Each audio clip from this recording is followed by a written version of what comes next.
Hello. Hi. I'm a little late because lunch was late. Anyway, here's Croc. Hi Croc. How you doing? Hope you're doing well. Hi Landon. How you doing? Hope you're doing well. Hello. And I will not touch that 40-minute video. I'd rather explode. Sorry, Croc. I'd rather get invited to the, how do you say it? If there was a national ball busting competition, I join. I prefer that. Yeah, nah. That's just not it. That video's not it. Not only would I...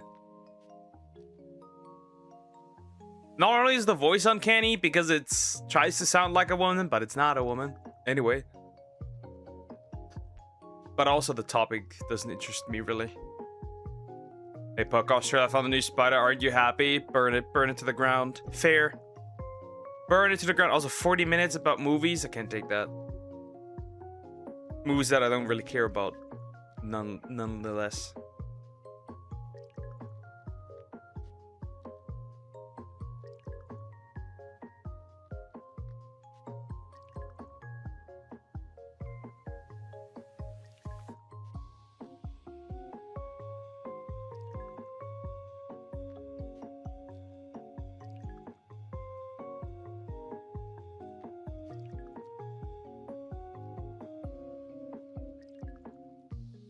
What video, Den?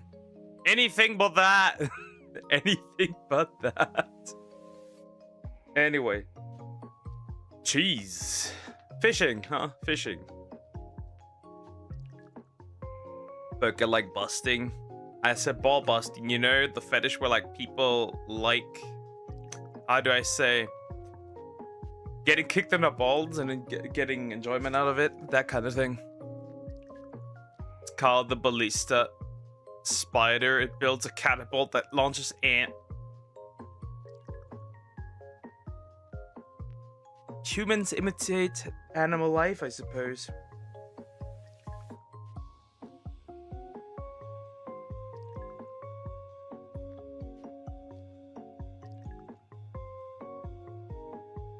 Sorry guys, I need to check something real quick.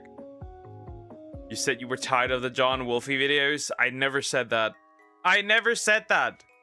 I never said that. I'm tired. Why do you hate women? I don't hate women. I just like calling something that's not a woman, not a woman. Anyway. Can you start with the cornballs video? I guess we can. I suppose. It's short. Yeah, I know. Hold up.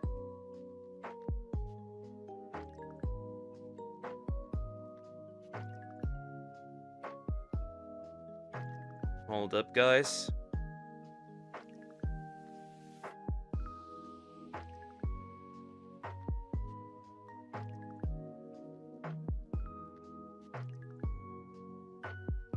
Okay.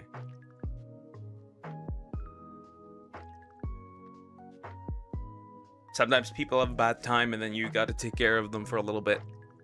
You know, guys, it is what it is. Yeah, we can watch the cornballs video.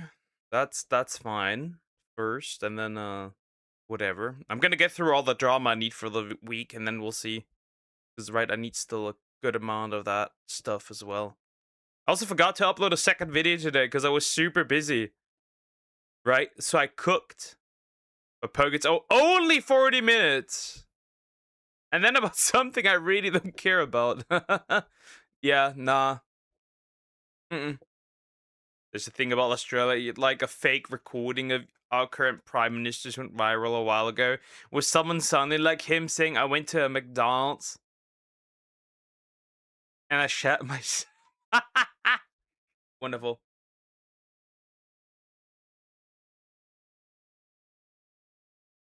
Right, wonderful. Wonderful.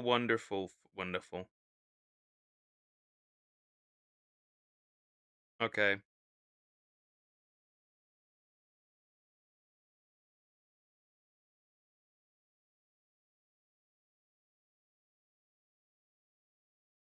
Anyway, I think we'll just jump over to the cornballs video. That's fine. Right.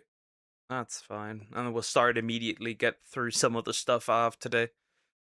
Probably switch between like stuff that I want to watch and stuff that was recommended. I think that's a good idea. Pokey, you're impossible to please. I am very possible to please. Just no 40 minutes about Oscars. Especially since I think that the Oscars are dog shit. Anyway, channels for the sad boys? Not really. We're very happy boys, I'd argue. Anyway, I'd argue we are very happy boys. I also need to make sure that I have enough space, because I've been locking in with the recordings recently, right? So I have, this would be for Monday, Tuesday, Wednesday. Then I have 2 more up. These would be for Thursday, right? Then I have the Storm video still, so Friday. I should have enough space. Yeah, space is getting sparse because I have a lot of tiny recorded stuff that I should probably get to work soon. I just haven't gotten to it yet. Anyway, we'll start with this. Right, we'll start with this. I'm not impossible to please. You are impossible to please, Karkarok. The biggest cornballs on the internet by Javius. That is a good question. Who are the biggest ones? I actually do not know. Also, please consider liking and subscribing. I appreciate it. Actually, I do not know. There's a couple. There is a couple of them, but we'll see. We'll see. I'm more so a lol cow type, right? I enjoy the lol cows. DSP, Bint, Niara, Anna Valens. There's probably a few others that are not VTubers. Isn't arguably, right, since he's back, technically EDP a lol cow? Anyway, right, that guy is on YouTube, back on YouTube. So there's that as well. I guess for a good while, Dr. Disrespect was also a lol cow, but yeah. Cornballs are different. This video's for the sad boys. Hashtag sad vibes only. Heh, I'm fine. F, fake smiling. I, insecure. N, never okay. E, easily broken. Quarantine. A, me. Depression. It touched me. What do you mean by that? What do you mean? How? How? In what way? Son, in what way? In what way did it touch you? But yeah, this video is for the sad boys. Indeed. Indeed. Very much, I suppose. Not really. It's like crazy, right? There's like people under these videos, right? There's like many people who like post on these videos, right? TikTok is the worst place, right? By the way, for this, just saying, right? It also gets more interesting. You look like under these like sad single posts, right? And there's like a bunch of dudes and chicks, mostly dudes though, posting about like trying to get a girlfriend in the reply section. It's so interesting. It's so interesting. I guess you could say that falls into the same category. I really relate to this on a deep level. I feel so alone in this deep world, and I feel like I'm drowning almost all the time. Just barely breaking the surface for air, just for my head to be dumped down to water again, so this horrible world can watch me fight and suffer for survival. I wish the girls at school would like me. I'm the teacher. What? But buddy. Well, I wouldn't put that into cornball category. It was like funny category, but yeah, you know, I need an adult. I am an adult. Hi, Shocking. How you doing? You doing well? Yeah, you know, I should have known something was up when I saw this motherfucker commenting under a depressed Bart Simpson edit. But the comments that I just showed you, they were hella comment back in 2018, 2019. You'd also have people rocking these corny ass Bart Simpson profile pictures or making these sad edits of Bart Simpson. It was damn near always Bart Simpson. This dude became the symbol of teenage depression, and I'm not the type of person to hate. Well, you know, I try not to, but whenever I see comments like these, it's Wait. Go back. I like this man. One of the best clips ever. I try not to, but whenever I see comments, roses are dead, violets are dying. Outside I'm smiling, inside I'm crying. Obliterate. it's like these, it's hard. That's just gay. or not to, you know, but I get it. We all express our emotions in different ways, and when you're a young teenager, it's oftentimes in a corny way. But hey, that ain't gonna stop me from making fun of it. Matter of fact, I know just the place to find the corniest comments you'll ever see. Oh my god, No, how do you even know? That's a self-report. That is just a self-report. Chat, this is outright a self-report. Right? This is just outright a self-report. Because how do you know that, right? How do you know that? It's quite simple. That, my friend, is a self-report. Because he was a cornball at one point. In fact, he probably watched these and commented under these. We just do not know it. hit fucking gold. So deep. This changed who I am. I woke up one day and saw this, then I decided to ignore it until I eventually gave into my urges. And now I'm here watching this video. This video changes lives. Yo, this is the video he's talking about, by the way. Hey, you do you, bro. Channel your inner wolf. You got it. You know what I'm saying? This legitimately might be one of the cheesiest thumbnails I've ever seen. David, thank you for this, bro. This shit is so ad. Okay, the video itself is just a 19-minute long Simpson edit. God damn. But hey, the comments are what we're here for. They're probably gonna be worse. Time for my daily dose of Depresso Espresso. That's maybe the first time I've actually physically cringed at a comment. I ain't gonna lie, bro. You got me a little hard. What? Or I mean, you got me good. You know what I'm saying? That made me cringe real good. There are people who have a weird kink that get off to people being sad. Bro's collecting weird sexual interests, I must say. Javius, right? Like the fucking Infinity Stones. Bro is collecting them like Pokemon. Digimon.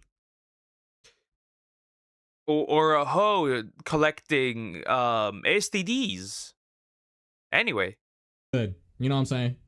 But getting back on topic, all of the comments I've been showing you, they were from years ago, so I can't really hold it against them too much. Sure, it's cringe, but back then, it really was a different time. But recently, I've actually started coming across basically the modernized versions of these sad Bart edits in the comments we just went over. And these are being posted very recently. I'm talking this year or late last year, and I'm not gonna lie, they're probably even worse. Let me just show you. So I'm currently on Instagram because I saved a few to show you. I will record a doom scroll. Yay. Remember, guys,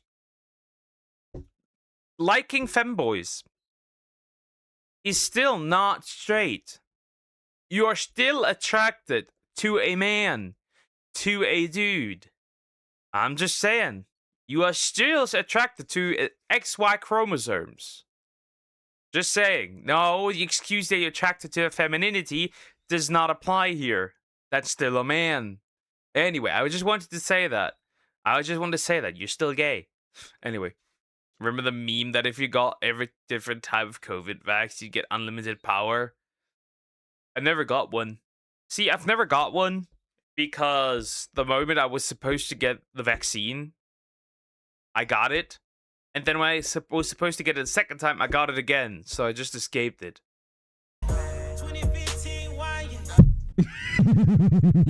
Hear me out. As a straight as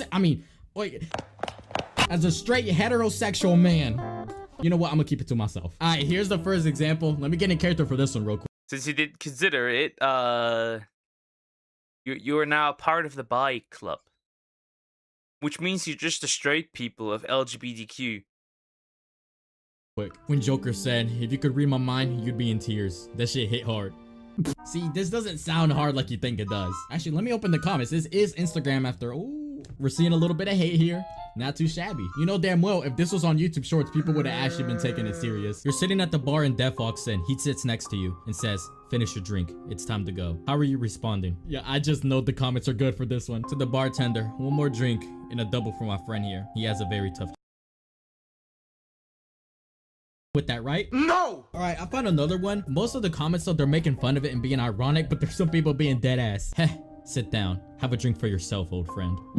What makes it worse is that they actually think this shit sounds tough. It doesn't. Give me another drink and one for my friend. One needed for the road. What took you so long? Bro, this guy's like 40. You are way too old to be doing this. Well, I don't know, because like Gen X is like a little weird. So. But then again, if he's probably old enough to do it, right? I mean, like 40. That's already in the grave, right? That's with 1 foot in the grave, right? You lost your soul to the taxes. Your body is crumbling under the pressure of the 9 to 5. I see no problem. What the? Yeah, that is very. They woke us, they poked us. Now they can enjoy the consequences. That is definitely a Gen Xer. Probably one of the most useless generations out there, to be fair. Hi Nathan, how you doing? How you doing, dude? Hello. That's horrible. JV is anything but gay. I don't know. Considering smashing a dude is not particularly straight. Last time I checked. Sometimes. Yo, I love these ones. If you wrote a book about the story of your life, what would be the last sentence? When I open the comments, yup, there's gonna be a lot of ironic comments, so I'm gonna have to be scrolling until I find a serious one. Ooh, I think I just found one. Yes, the pain can finally stop. Oh, you cheesy fuck. Yo, I'm legitimately wondering, how do y'all have no embarrassment typing this out and you got yourself as your profile picture? You ain't never catching me doing this, bro. I'm sorry, you just ain't. You're gonna— Certainly not with my face out there. Certainly not with my face out there. Hello? My face is attached to this shit. I mean, if we continue, your ID is attached to these comments. Like, imagine your ID is attached to the comments soon, right? Anything you post on the internet, that will soon happen. Oh boy, guys. No more cringe posting. Everyone will know who you are. Hi, Zoom. How you doing? How you doing well? find me face down, bottom up with nut in my ass before you ever catch me commenting anything like this. It doesn't need to be this descriptive. It doesn't need. No wonder my guy gets demonetized. That doesn't surprise me. No wonder. Alright, yeah, let's just go to the next one. It hurts, but it's okay. I'm used to it. Now, if you're feeling lonely and sad, let me give you some advice. Don't tell me you're falling in love again, kiddo. That shit tore you apart to pieces last time. All girls are the same. Y'all rocking with that? If you can understand this, you're broken. Well, I can't understand this, but the lonely wolf inside me can. You know, like there's a big wolf and I'm not gonna finish that. Females are like Bluetooth. When you're close, they stay connected. When you stay away, they find another device. Oh, that hit deep. All girls are the only pay no ways. Yo, what the hell was Gramps doing in this comment section? Maybe I should stop being a nice guy. Mind you, this is posted literally less than a month ago. At some point, bro, we gotta leave this shit behind, bro. We can't be doing this in the fantastical 2025. Wait, hold on. Let me check his account. The thing is, like, if you say something like that, at least, like, go through with it. Become a fucking fiend. Right? Right? That's still cringy. That's still corny. But become a fiend. Like, if you say you're gonna become a dickhead, become a dickhead. Stop with the excuses. Anyway. This is probably, yeah, this is all this dude posts. Holy shit. I don't like to throw hands, but if you touch my brother, you unlock the new me. Ooh, yo, we're getting into the Sigma part of this video. Yeah, oh, actually, that reminds me. Hold up, let me show you. I'm not gonna lie to you. I saved the best for last. This is way worse than everything we've seen so far. Control your lust and you will understand how boring 90% of women are. We need to bring back public execution. This is impressive. I mean,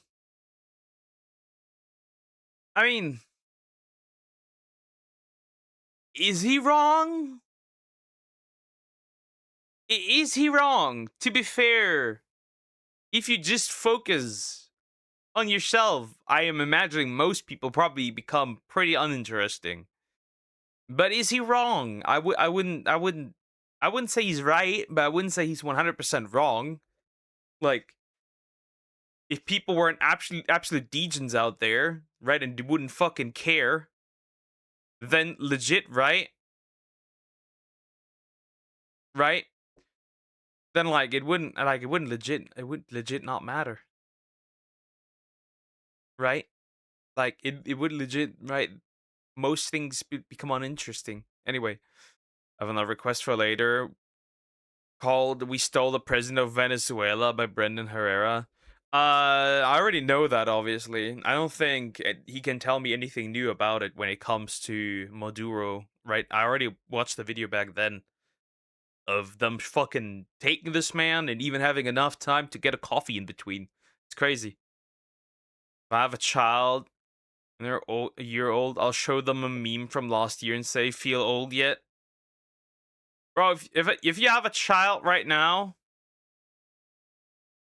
right? If you have a child right now, you can just meme about him saying, "Yo, he missed everything," right?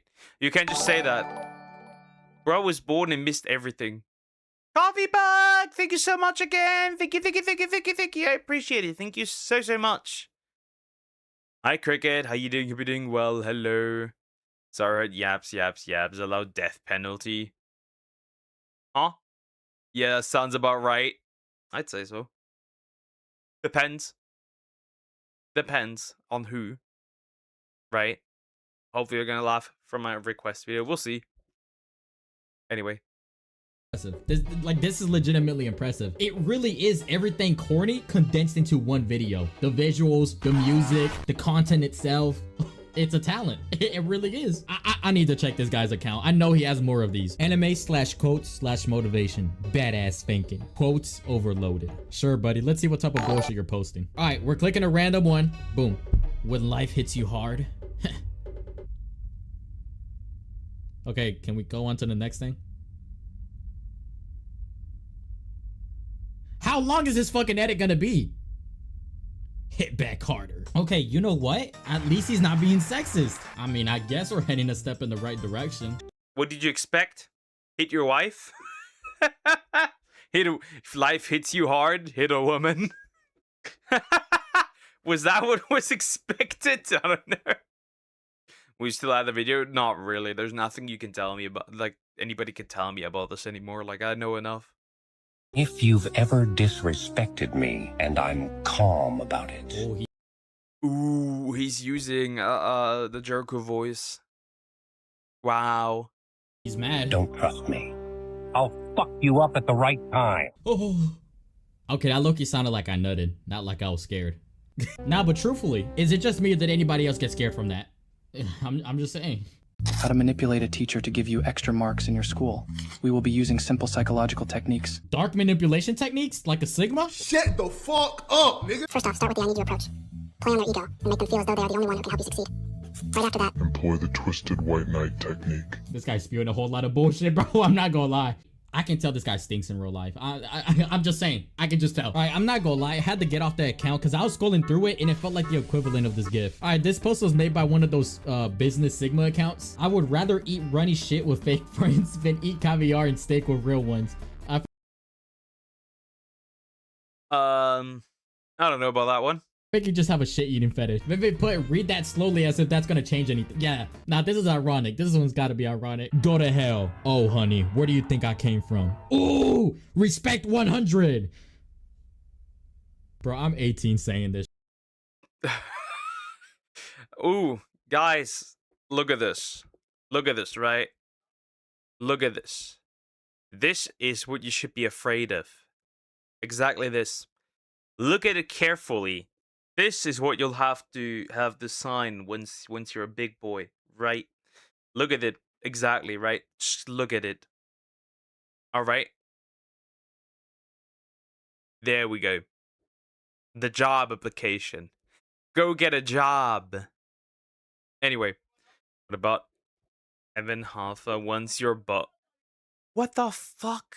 Fine, I guess. We can eventually do that. Shit. What went wrong, bro? All right, y'all, I'm probably gonna go on TikTok because I feel like I'm gonna find some real good shit on there. I fucking found it. This is gonna be generational. I can already just tell from the profile. Unlock your dark side by following me. Look at this. Yo, I'm scrolling down. Oh my god, this dude. This is legitimately the equivalent of digging your ass crack and finding a gold mine. This is great. Yo, this is amazing. What the fuck? How would you even... What? All right, bro, I'm clicking a random one. First time hearing I love you. The fucking... All right, I need to lower down my volume. Jesus. First time hearing I love you. First time hearing you look good. First time hearing your inner voice. Nah, I'm actually speechless. We'd call that schizophrenia. The voices? Bro. Nah, this has got to be ironic. There's no way anybody's posting this seriously. Dude, I bet all his posts are about his inner voice, though. Let's look in the next one. Love is the best feeling. Your inner voice takes full control of your body and you no longer feel anything. Okay? Now the next one is the same thing. Love is the best feeling. Having an inner voice in your head. Dude, this guy's riding his inner voice. He's bouncing on his inner voice's meat. I didn't even know that was possible. Anyway, yeah, maybe we should bring back the penalty. What's the song line? I just hit a woman feeling good. In a video game, YouTube, in a video game. Nobody's ever hit a woman here. I have never hit a woman.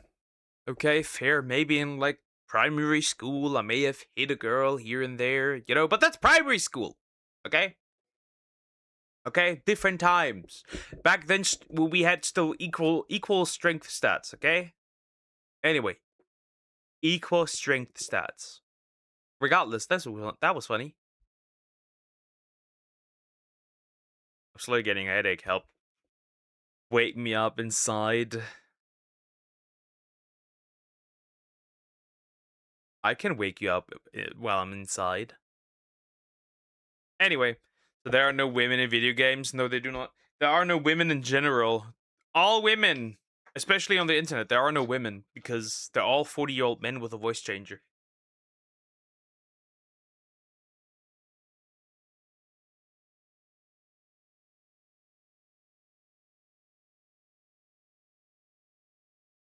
All right.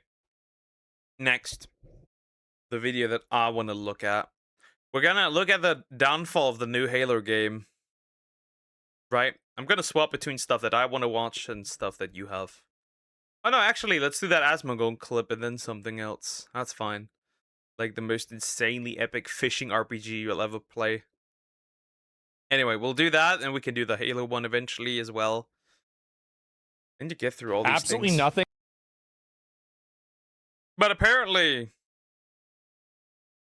Are you a 40-year-old man with a voice changer? No, I'm a 40-year-old woman with a voice changer.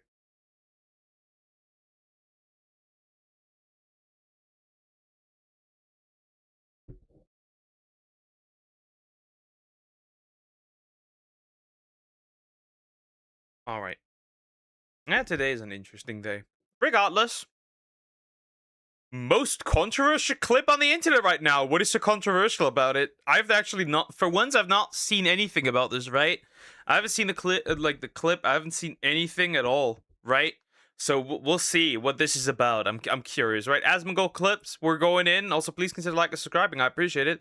Let's see if that's genuinely something that's how do you say it? Controversial.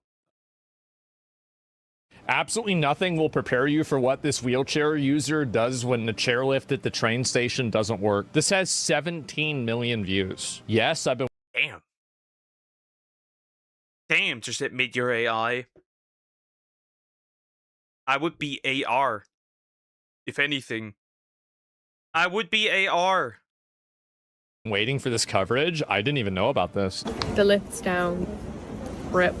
Here's what happens if you're a wheelchair user and the lift breaks at the train station. This was Manchester Piccadilly, and when I arrived, the lift was broken and I had my chair and attachment. I spoke to the staff and they brought down a stair lift. I don't know if it works. The first option was the built-in stair lift, but this actually didn't work. They figured out that it was broken, so that was 2 options completely down. The second option was a small portable stair lift, which didn't look as sturdy, and I was quite scared of it, not gonna lie, but they Okay, fine, I suppose. Nothing crazy yet. Oh god, it's the multi-sickness girl. Huh? I mean, like, having multiple sicknesses is like, right, that can happen, but like, oh god. Is that gonna be a whole identity? Artificially retarded! Anyway, if I were a robot, that's exactly what I would be. And watch SML clips that I requested next. It will be funny. I will watch whenever I feel like, whatever I feel like. Anyway.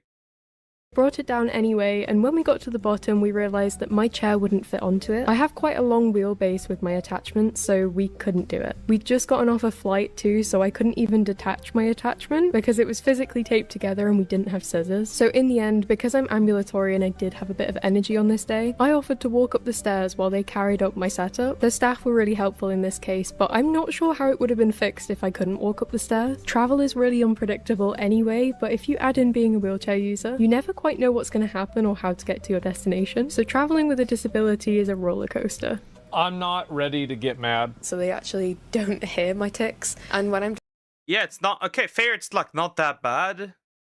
But why can't she like run without any issue here? distracted, I don't tic as much. I'm and I don't starting have to as get many mad. symptoms. Guys, I'm starting.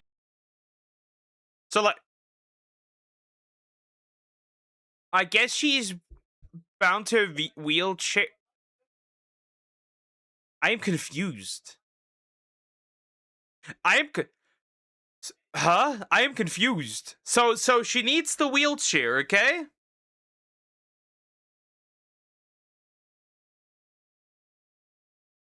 I'm confused. I'm confused. Huh? Why do you need... You can do these activities, but walking a few steps is an issue? I'm confused. To get mad. You just do. I don't know what if a suits your wheelchair would be body and what enough. suits- This is and if the. that's all, so I'm really glad that I can go. That's Hit a wheel with the wheelchair. Hey? I guess she's like... She can only be temporarily active? But then like, walking down the stairs. Wheelchair people can do anything normal people can do. Don't be ableist, Poke. Well, that's the problem. If she says she's like, what? Like, I get like that you have to sit in a wheelchair because you can't move for prolonged periods, right? Fair, right? Fair. That sounds believable, right? Right, fair. But she's jumping around. She's pretty athletic. Something doesn't add up. It's insane. Trying to do a COVID test with. Wait, she has Tourette's too?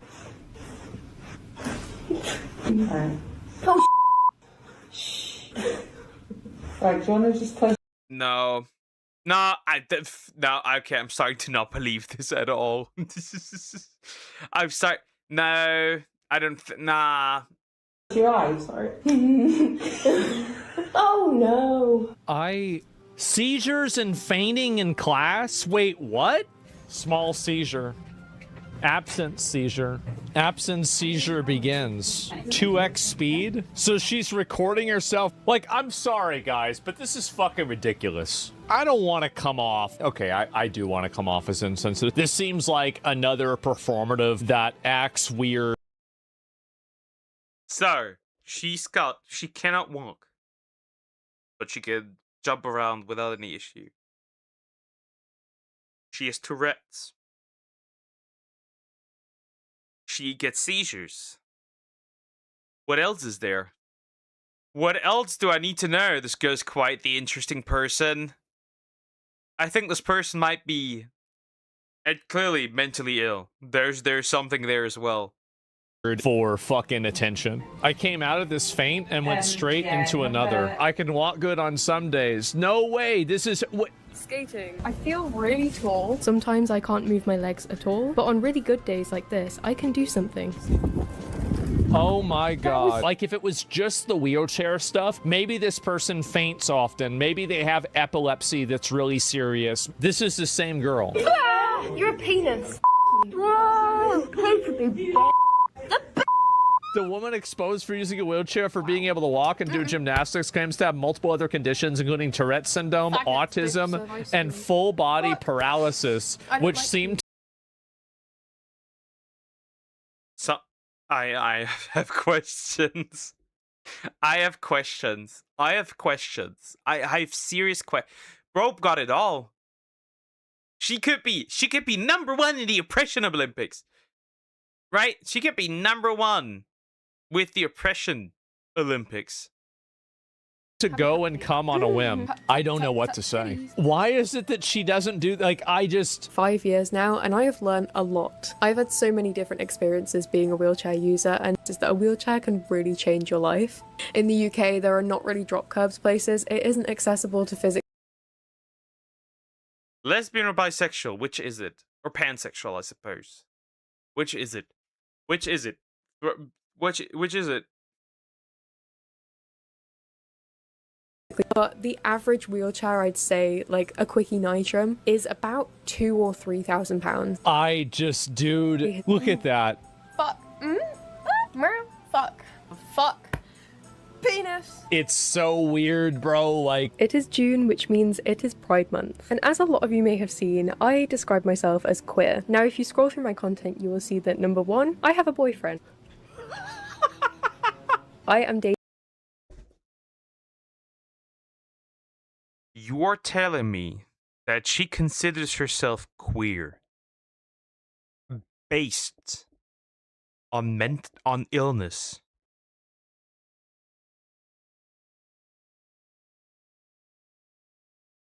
I am questioning things.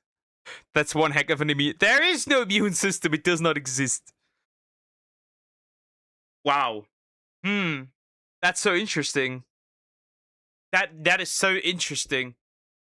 Hold up. I'm so confused. My brain is fried. I am so confused. I am so damn confused. Dating a guy and I identify as a woman. That places me in a position where I look straight. So many of you assume that I cannot be queer because I am now dating a man. There is more than one way that somebody can be queer. Are you Sexuality bisexual? is a spectrum. People like me who feel like they don't fit.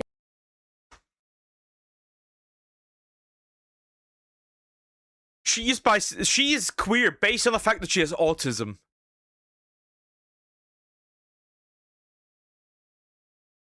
I have no words, and I have no words. I have a mouth, I have a microphone, I could scream, but I refuse to. I'll come back later so I can regrow my brain cell. There's nothing to regrow, bro. I lost them all in the process of watching this.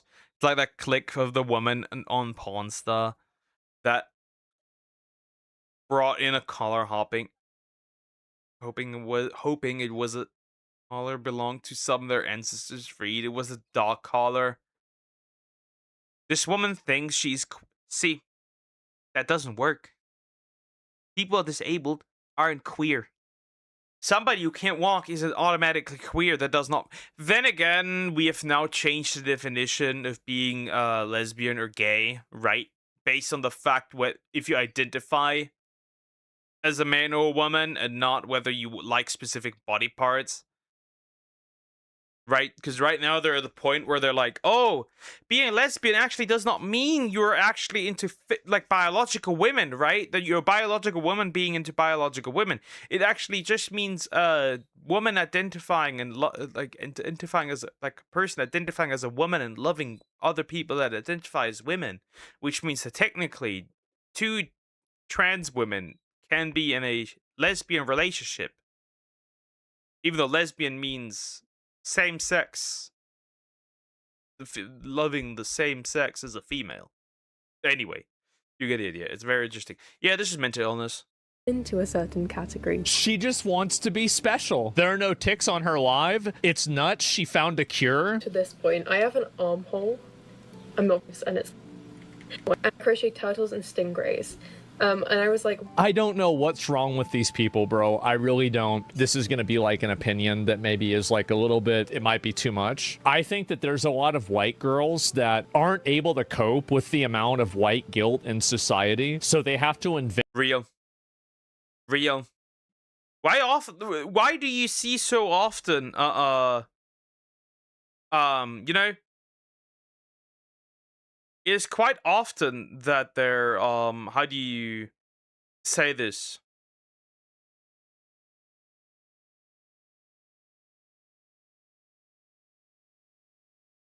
How do you say this? Quite often, it is white women. It is just white women all the time, right? They're the ones having, like this, oh, we're all guilty of racism. We're just, if you're white, you're just automatically racist. If you're white, you're just automatically, you know, a colonizer. You had slaves so far and so on. So there's that. I don't know. It's interesting. It's interesting. I don't know. Neurological disorders and other ways for them to be part of an oppressed group so they can offload their guilt onto somebody else and not feel like they're doing something wrong. How they doing that? I think a lot of younger people, right? Women more so than men, right? Women more so than men do this, right? Where they do it to feel special, right? Because, like, remember, especially like us humans, we were all raised with like this thing of like, oh, everyone is special, everyone is unique. When it's like, arguably, that's just, there's no evidence for that, right? If you go like on the biological level, sure, yes, I'd agree with that. But like in like a society, not necessarily. Because if you can't do something much better than everyone else or most people, then you're right. Unique means like one of a kind. Biologically, that might be true, but like in the societal realm, rarely, right? There's always going to be somebody who's better than you at something, right? Even if you're really good at something, right? That's just normal. I blame humanity for racism. I would even argue, so here's the hot take. I would argue actually racism might actually be something that's actually not, how do you say it? Trained on, but rather something that comes from nature. Hot take? In some cases, it would actually not even define it as racism, because it could also be, from ancient times, a survival mechanism of, you look different than me, you might be danger. Because remember, Homo sapiens weren't the only ones that were around at the time. There were multiple other human species around. So that actually might be where that comes from. Anyway. Oh, the video's already over. That was fast. Don't. It skipped. Bad. You don't need to skip. How fast that skipped. I didn't even notice. I didn't pay attention. Anyway, jump back real quick.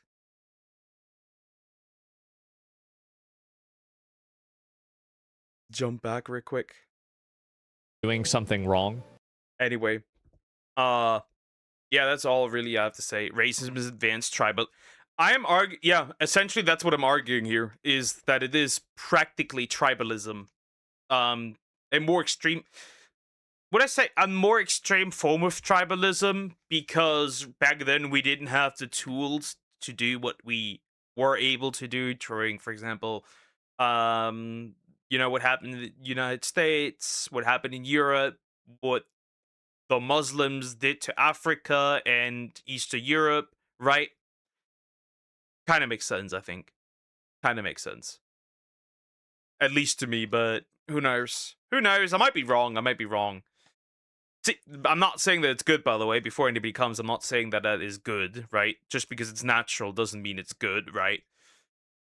In nature, oftentimes, you know, the one that is stronger usually wins. As humans, as a society, we cannot do that. That would completely, you know, just an example. Just because something is natural doesn't mean it is good. Anyway. Hi, GT. How you doing? Hope you're doing well.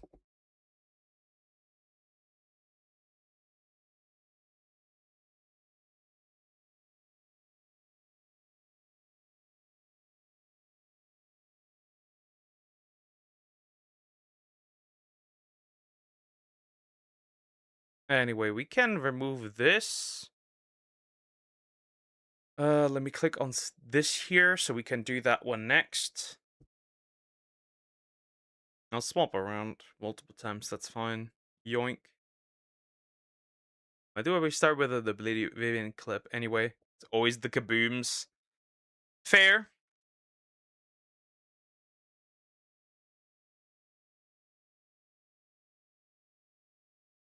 Please, the racism movie trailer. We can do that as well. Oh, this one. Yeah, just add You add my second request, just asking. Not yet. Not yet. I have not done that. I mean, I can do that real quick. I can do that real quick. Don't worry. I can do that. Ugh, my headache is slowly getting nasty. I don't know why. It is here. Which one was it? Oh, yeah, that one.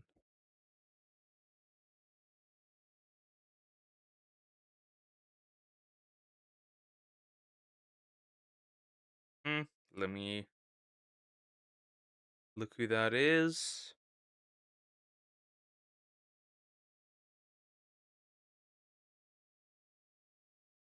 What the heck?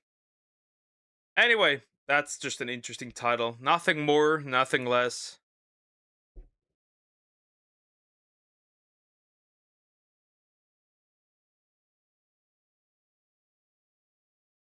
Anyway.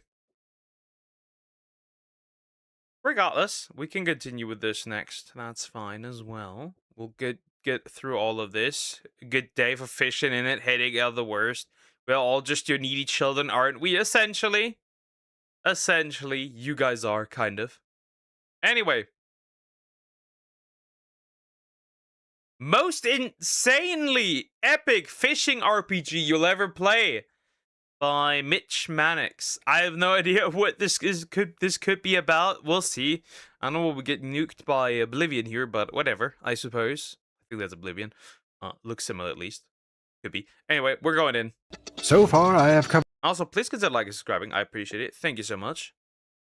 some odd and interesting RPGs on the channel. Stop right there, or it gets. Oh yeah, the game from last time. The game from last time. Some even with interesting genre blends to boot. But today will be a first, finding out what happens when YouTube video game satirists take the plunge into making their own RPG experience. Diving into an RPG from the minds of fellow YouTubers Viva La Dirt League, and with publishers Team 17 kindly sponsoring a journey into their new title. Good morning. Nice day for fishing, ain't it? Nice day for fishing. Nice. Statue of Thydon. Hello. Okay. Let's see what this is actually about. No way, it can't be that deep, okay? It can't be that crazy. Now I know what you might be thinking, but let me tell you, this is far from your average fishing game. A crazy looking experience that throws all manner of epic RPG tropes, such as questing, magic, and even boss battles, into this fisherman's tale. Of course, while including a whole host of weird and wonderful moments and characters from the Viva La Dirt League crew. Will this be a YouTuber crossover for the ages, or yet another floundering nonsense? Well, today we find out. My name's Mitch Mannix, and this is Nice Day for Fishing. Nice Day for Fishing opens up with a disturbingly excited gentleman enjoying an afternoon out on the pond, with a line looking more like he's about to catch a charge than a fish. Beginning the game, we are treated to a cutscene introducing the game's world of Azerim, a harsh world of magic, monsters, heroes, and adventures. And, fishing. I'm assuming that, you probably are going to fish some insane creatures. Anyway, Viva La Dirt. I love these people. Do you see my suggestion yet? No, I suggested you see. It's here we meet the hero of this journey, Balin, a humble fisherman enjoying a spot just outside the town of Honeywood. Wandering back, we follow Balin into the town to see a huge gathering of other adventurers, all wandering around donning their name and level, while of course spouting some typical MMO phrases, such as want to sell and stop spamming, noticing one in particular being a bit of a tit and making me feel personally attacked. I mean, why is the British one being a dickhead? Oh well, that's a little bit better. Oh, for f***'s sake. Wandering about the town, we get to meet Greg, a chap with a name I personally rarely hear. Greg. That's right, Greg. I see you. This is Greg the garlic farmer, who will be... I feel like that's not really lucrative to be a garlic farmer, question mark? I mean, sure, but I don't think so. I could be wrong, of course. Also, that just smells, doesn't it? acting as our main quest giver for now, which apparently is kind of weird because he's literally just a garlic farmer and honestly gets way too much attention. Attention he is receiving right now from a high-level adventurer wandering up to him for his next quest. Skip. Skip. Skip. Accept. Oh, how typical. Wandering up ourselves to speak to him, he introduces Bodger the blacksmith, not the... I understand, though. I understand, though. I get it, though. I would do that, too. I skip stuff as well. I love skipping dialogue, especially when it's, like, not voiced. I'm like, I don't really care. Just keep yapping. Like, people used to sell ice. Anything can be profitable with the right environment. I guess they did kind of sell ice in you know, Frozen, so I suppose that's fine, I guess. Skip. Indeed, skip. The game gets more value if you know Viva Dirt League, I suppose. Badger, being interrupted by Baradin the High Sorcerer, who declaims that after we finish enough crappy low-level quests, that he will be the one to begin the main campaign of the game. Speaking with him, he talks on his heroic plans, and shows Balin the chest of abandoned souls, to which Balin is highly impressed, or possibly slightly high. Stepping closer to it, two voices pipe up from behind a nearby well. Charles and Bernard, who are busy debating if they should mug this sorcerer for this relic, eventually deciding to, and causing total chaos in the process.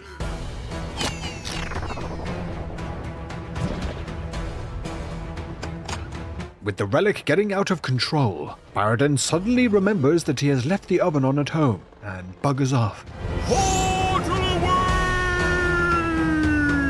And he's not the only one, as all around town, adventurers begin losing connection, one by... I mean, yeah, you can't just let your chicken nuggets burn, right?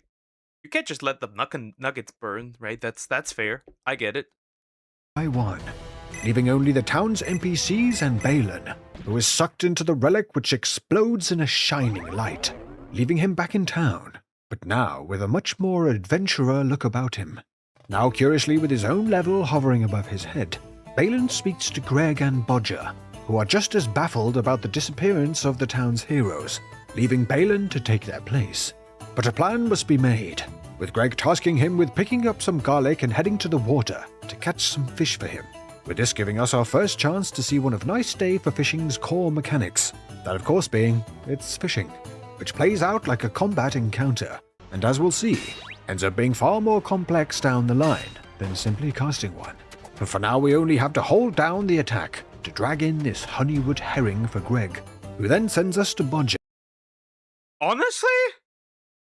That looks kind of fun. Hey, that looks kind of fun. Hey, that looks kind of fun. Hold up. To ask him to upgrade our rod's line to reach deeper, which he can do, but only after we find his lost hammer, a hammer we find just nearby in a well, with Bodger strongly claiming that this hammer is rightfully his and not his brother's, and vows to never lose it again. With the hammer retrieved, we are rewarded with a longer fishing line, and wander off to try it out, before being stopped by Baradin, who mistakes Balin for a competent adventurer. Disappointed, he still does give him a chance to prove himself, tasking him with catching the mysterious evil-looking fish lurking in the deeper waters nearby, which as expected is much more of a fight, having to make sure to attack and defend during the right moments to snag this demonic-looking fish. A demonic fish that is... What the fuck? That looks fun. Stream this game. We can try it. Maybe in the future, who knows? You can parry fish. Oh wow, not bad. Actually an even greater evil, the Dark Lord Yshalden, taking his true form and threatening to destroy the village and conquer the land, preparing himself to first battle the land's adventurers that will surely be standing firm to stop him. But with only crappy level 2 Balin here attempting to take him on with what I can only call his good morning assault. Morning. Balin is quickly reminded of his lack of power, getting blasted along with the entire town.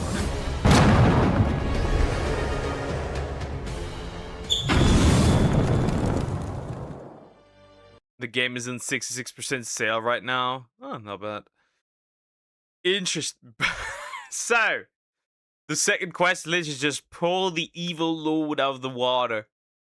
Now waking up in the rubble of the town, Balin speaks with Greg and the last few remaining NPCs, distraught over their destroyed town.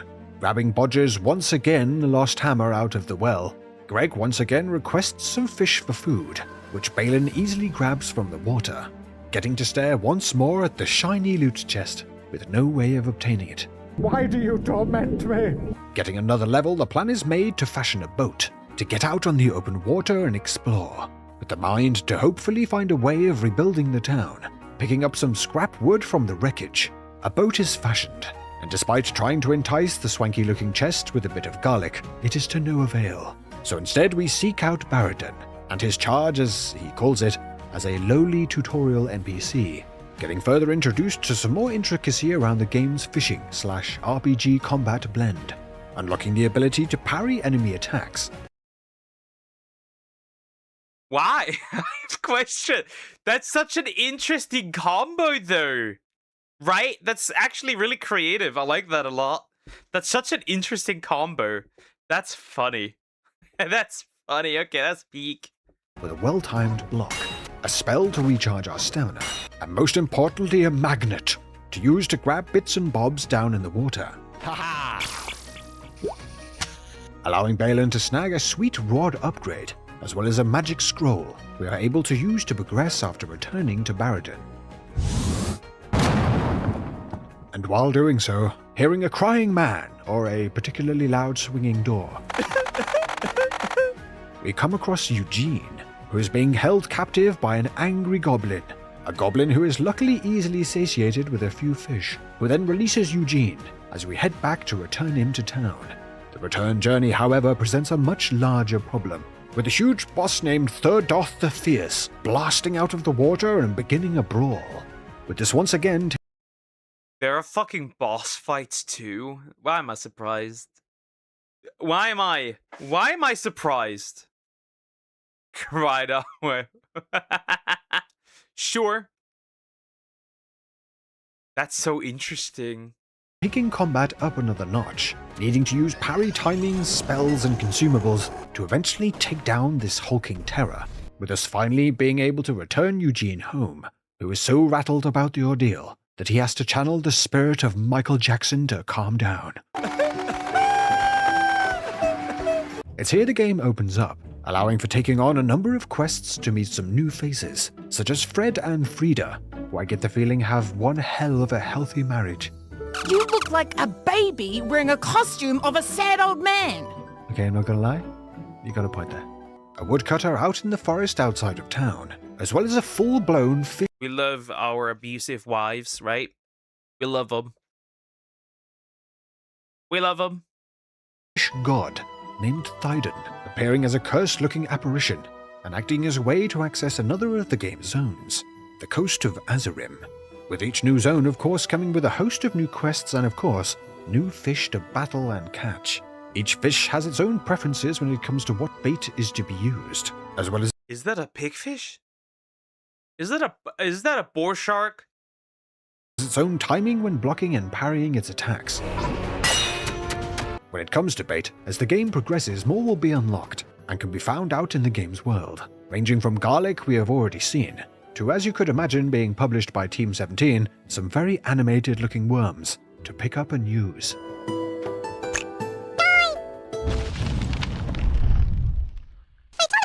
Progressing through the game, gear can be found to boost stats in a Grandma's bonnet. Previously owned by Grandma Mugger. The wearer looks innocent and harmless, the perfect trap. Stamina plus 25, defense plus 1. typical RPG fashion, rings to add buffs to spells, alternative rods to increase strength and health, to of course go along with leveling up after gathering enough XP to boost stats to allow for taking on bigger and bigger fish. The game features both main and side quests to complete, with the latter being a good source of cash, and the former acting to push the main plotline forwards, getting to meet more of the game's quirky characters, as well as unlock new areas to access, such as the dark and sinister looking deep water areas filled with vicious fish and enemies that require good timing and a range of spells and abilities to overcome. A whole lot has been added to the game to add interesting mechanics on top of simply being a fishing game. Outside of the RPG combat, there's also additionals such as the current system that changes the direction of each cast, creating a mini-game of navigating the hook through underwater caves to pick up rare fish and, of course, more loot and cosmetics.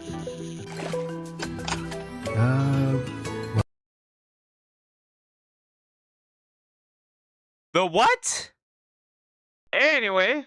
Well then, someone's gonna have to help me out on that one. Reaching higher levels unlocks more and more spells provided from the fish god, who with him has a handy collection that shows which fish have been collected from each of the game's areas, with a new spell being unlocked once all of them in a particular area have been obtained. Ooh, cool. An incentive to be a completionist. I like that. I like that a lot. Not bad. We do like that. We do like that. I enjoy that quite a bit. Not bad. That would satisfy my wanting to hunt 100% games, I guess. One bit of feedback I would offer is that it would be nice to be able to reference this collection when out and about in the water, given that there are so many types of fish, to know what to focus on when actually getting into a particular zone. Progressing further and besting yet another actually really fun boss fight, Balin collects enough help to be able to start rebuilding the town, adding yet another system, gathering the required materials to build and upgrade each of the town's buildings, unlocking more items and upgrades, and even being able to see City build, like, building simulator, I guess? Not really, just a little bit, I guess. the buildings improve, which for me is always a satisfying touch. Overall, nice day for fishing honestly really surprised me. As someone who is not familiar with a lot of the characters and references from Viva La Dirt League, please don't kill me. You son of a bitch. It's still a really enjoyable game. I was dubious at first when finding out it was a fishing game, as you can imagine what I expected, and fishing isn't really my jam. But all of the RPG elements and extra mechanics does. The only other fishing game I've ever played was on the Wii, and honestly, it was kind of fun with the motion controls. Honestly, it was honestly really fun. I enjoyed that one actually.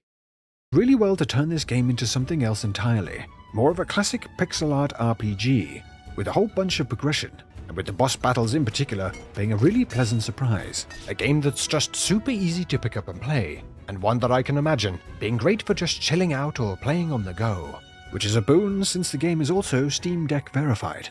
Great to see some fellow creators branching out with something like this, and pouring quite clearly a lot of love and consideration into it, coming out with something that is truly worthwhile. And a huge thank you to Team 17 for sponsoring this look.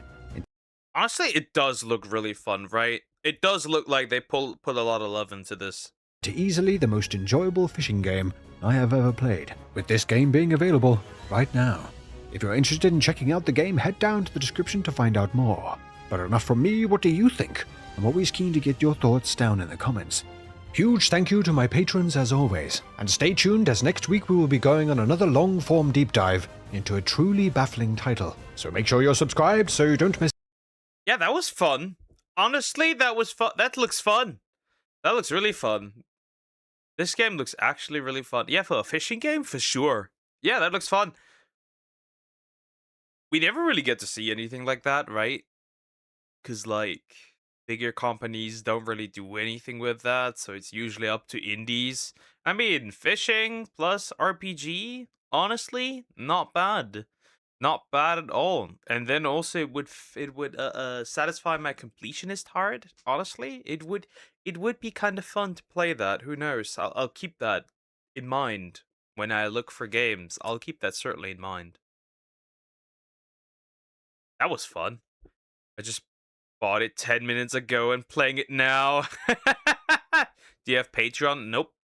I do not. I just have Ko-Fi. Hold up. Been playing too many ARC videos. Alright. Next of the videos that I want to watch is, of course, we gotta make fun of Halo, the new Halo, of course. So let's start with this one next. It's also a short one. Honestly, I don't know if I'm gonna do the full 4 hours today. My headache is getting worse and worse. It's kind of shit today. Whatever. We'll see.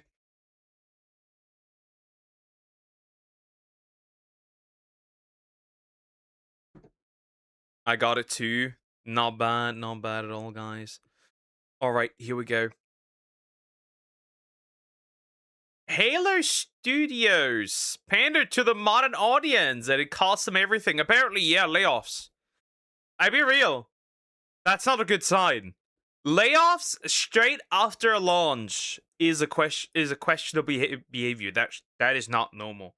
See, you can say anything about Nintendo right out here, but there seems to be the only major company with big, decently sized studios that never have layoffs. Anyway, this ref we're going in. It's just interesting. I don't know. I guess the three pre-story missions were not that good besides everything else. Anyway, we're going in. Hey, what's up guys, Riff here. So all I can say to start off this video is total Chud victory. It happened again. The Chuds have spoken. They said, hey. Which is so interesting. Also, please consider subscribing. I appreciate it.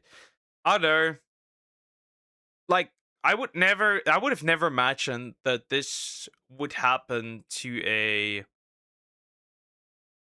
major Halo release. Like, I would, right? Considering that they're apparently working on a remake for 2, they're probably going to remake 3 as well. I'm just very confused.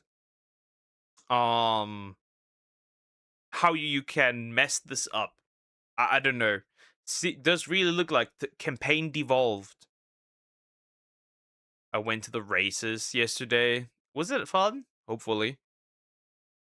JBC in the game has lost his family hammer twice in 10 minutes. He promises he won't lose it again. Happens. Halo campaign evolved is a steaming pile of garbage, and it's going to lead to layoffs, and that's exactly what happened. You can see Halo Studios hit by layoffs after campaign evolved launch, and that is to the surprise of absolutely no one who isn't a desperate shill on social media, and it's once again proving all you gotta do to win is sit back and let them destroy their own companies. At this point, the layoffs are to be expected. We already talked about the Bethesda situation earlier this week. We also have a...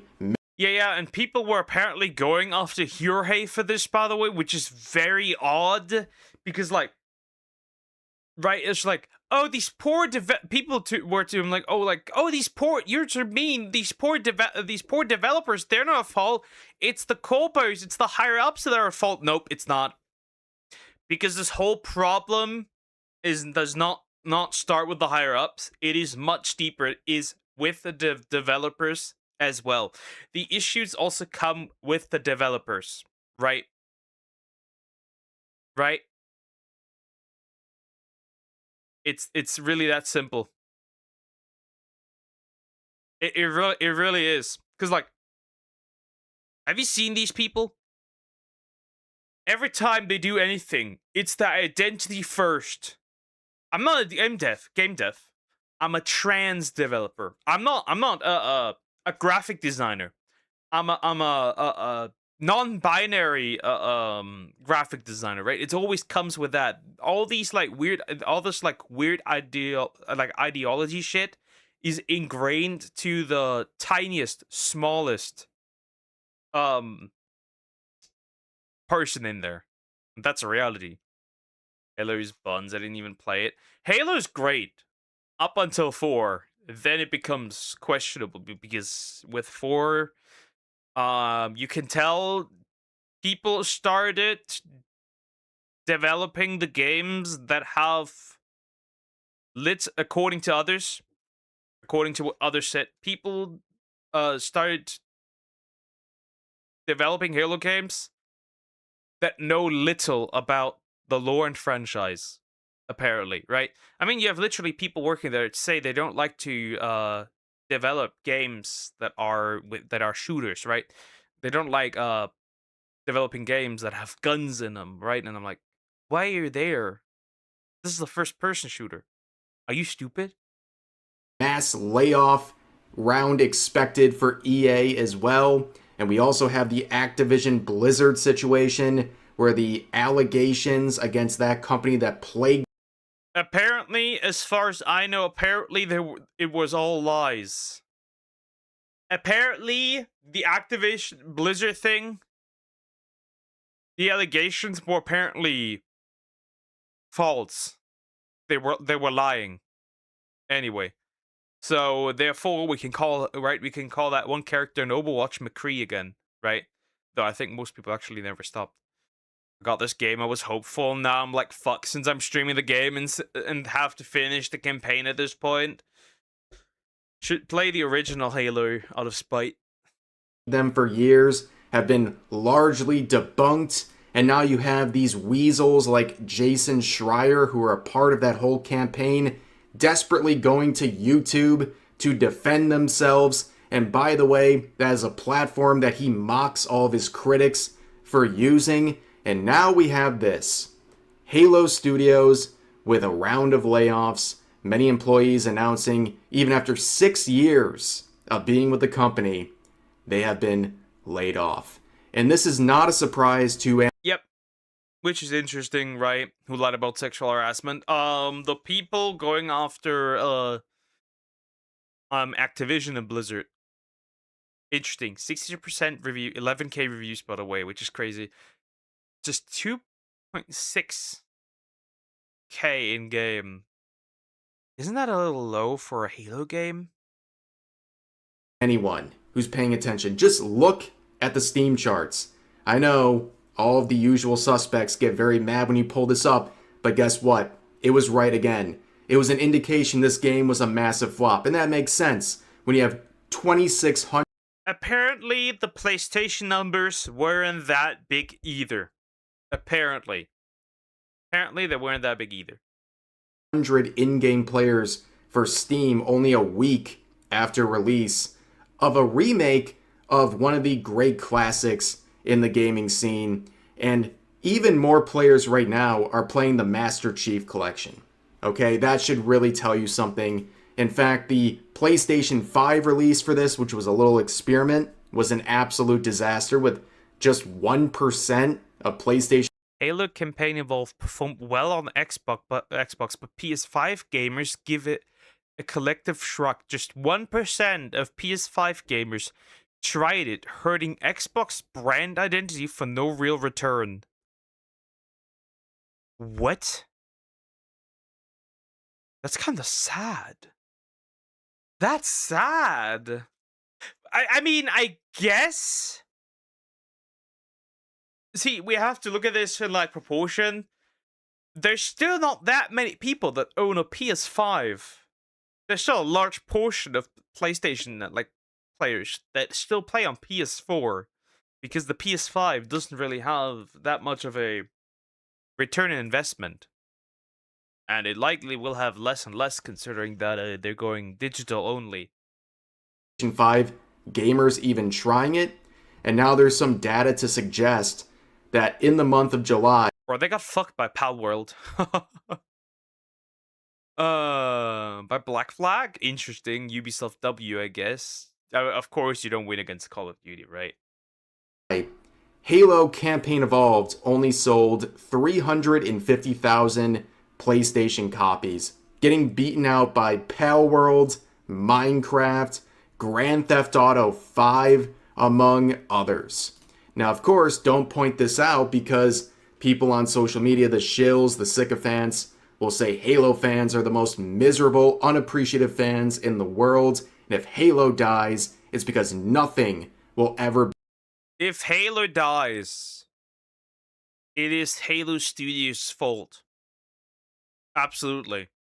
Halo was in decline starting with Halo 4, arguably. Not with Campaign Evolved. With Halo 4, apparently. Because people really didn't like this game, right?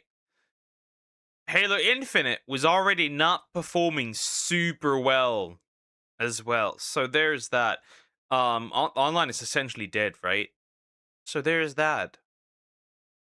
It's also questionable to release Combat Evolved without a multiplayer. That is a very odd and questionable choice. Be good enough for them. Even if you purchase the game and it doesn't work because of Halo's End, and then you try to get a refund, and then they deny your refund. But the report for the layoffs comes from Smash JT. And of course, people are immediately trying to say, oh, this isn't real, because how could a YouTuber have any sort of inside knowledge on this situation? But of course, it'll turn out to be true, but also the initial reactions to this were one of pure ecstasy from gamers. You can see various quotes celebrating this. Actions are finally having consequences again. It turns out, if you produce slop and you underperform as a company and as a development team, there's consequences, including layoffs. And of course, imagine my shock when the modern audience pulls up to the quotes of this announcement and literally perform. Here's the thing. I think a lot of this comes from massive overspending. And I mean massive overspending. I prefer Star Wars Battlefront over an Xbox-made game.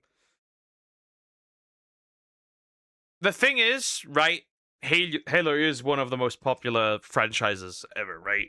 It is arguably the first-person shooter.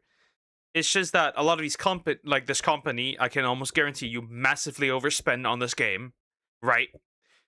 This is a game that did not need arguably did not need a remake, right? Especially since you can get something with much greater value, which is the This remake makes no sense. There is no point. I can spend money on the Master Chief Collection and get multiple games for less than what this game adds. This game adds nothing. Like, this game adds nothing. From what I've seen, it adds 3 missions, and that's it. It adds nothing. There's nothing new to this. The only thing they arguably have increased is graphical fidelity. Nothing has changed. It is for the most part still the same game. And they probably, to squeeze out every single pixel, probably massively overspend. Of course, there will be layoff. There's no reason to buy this game. With the Master Chief Collection, there's no reason to buy this game. Zero. None. There's no reason. Why would you buy this? There is none. Right? If there was multiplayer, arguably, I could see it. Right? Fair. I could see it. There is none. There is none. I just don't understand.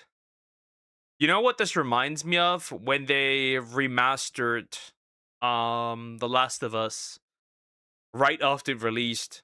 It's the same thing. Why? Not even long after it released. It's like, what? It doesn't make sense. There's nothing here. Yeah, I'm on PS5 and on some of the levels with the flood. There's so much going on that the game actively slows down. Oh, no one? Oh, it also is badly optimized. I'm not surprised. Apparently, they also made a lot of some of the zones, some of the areas, levels, whatever you want to call them, easier. So as far as I've heard, they massively overspent probably on this. The ultimate meme, and I'll explain why in just a second. So here's some of the quotes. This person saying, I don't know why people celebrate layoffs like this when the people actually responsible for the crappy games you hate aren't going anywhere and all get bonuses. Here's another one saying, yeah, Halo fans don't deserve anything. And another one saying, I don't want to hear a single one of you bitch about no Halo after this. They literally did the meme.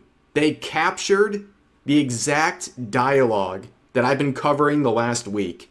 They captured both of these tweets, one with the Halo situation and one with the Bethesda situation, and made a sort of amalgamation of the two in the quotes of someone celebrating the layoffs. Of course I would celebrate. These are people that don't deserve to work there either. If you think that this isn't also on the devs, you are sorely mistaken. You are absolutely mistaken that this isn't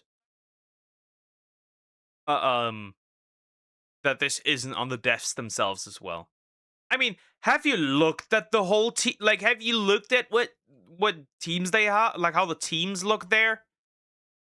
There's absolutely not a single person in there actually has ever touched and played a Halo game. There's no See, a lot of these developers are not even fans of what they're actually making.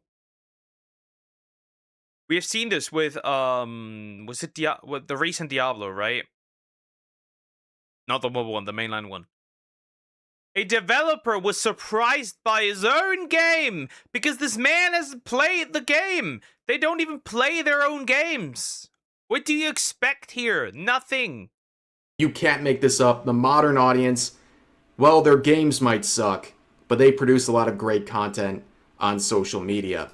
But of course, Smash JT would quote himself with some confirmation that the layoffs are indeed happening. And now, of course, the games journalists are behind on this and they're begrudgingly confirming what we already know. But you can see various posts from people at Halo Studios announcing that they are hashtag open to work. Even individuals like Nick here, who is working for 6.5 years on Halo and dodged so many rounds of layoffs. Well, dodge no more. They are now hashtag open to work. And you can see people saying overheard at Halo Studios, I'm just a stack of excuses over here. Amazing stuff. Now, of course, obligatory response from Asmongold in the replies saying, welcome home. Nothing makes people more furious on social media than him posting this meme in response to another round of layoffs in various industries, including the gaming. Well, put the fries in the bag, I suppose. Industry. But you know what, guys? It's not over yet. Halo Campaign Evolved still has some great selling points. Like sand physics. No, hold on, guys. Really. This is what Halo players were looking for. Halo Campaign Evolved has great sand physics. What? Oh, wow. By the way, great, quote-unquote, great... Wait, by the way, great sand physics. He lifts his feet, and the sand tray just follows him, like he was just dragging it through the sand. Yes, sorry, buddy.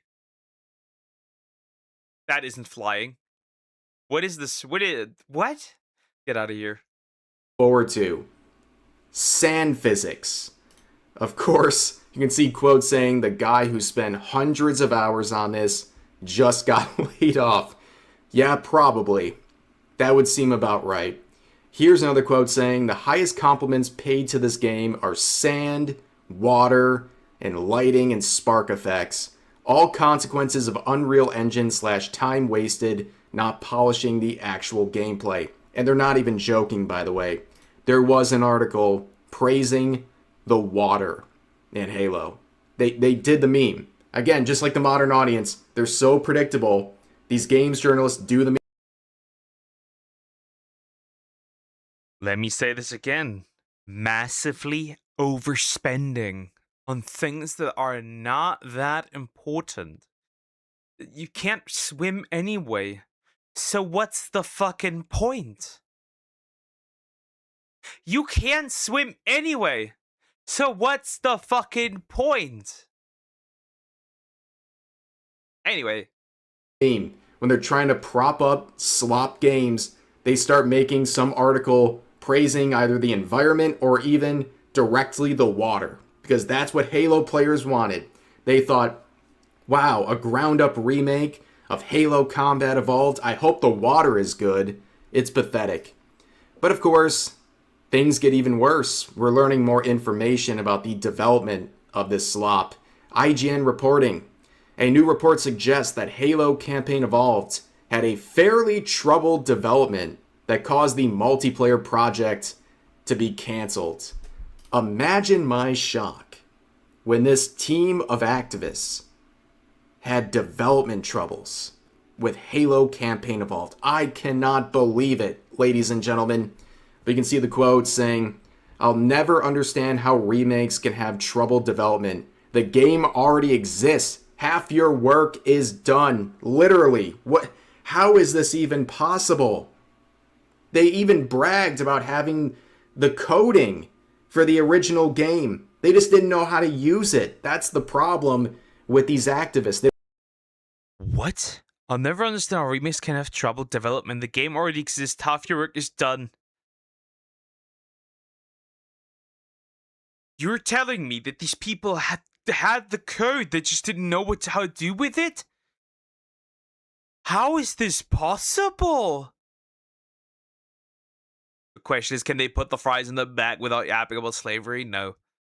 They'll yap to you while working a low-paid slave wage job now because they were stupid. Why does it always come back to Asmongold? It always comes back. Everything is the Roach King. How? Hey, still better than some of the companies that fucking lose their code. Yes, there's actual companies that lose the fucking code. You'd be shocked. They don't know how to actually develop games. They just destroy what's already been created. Here's another quote saying, the more I think about this, the more I hate campaign. See, what I believe is they're remaking the old stuff, so the old stuff eventually just falls back behind. You forget about it, you purchase their new slop, and that now becomes the original. And they're gonna do this with everything. Involved. Why was this made? Shameless cash grab.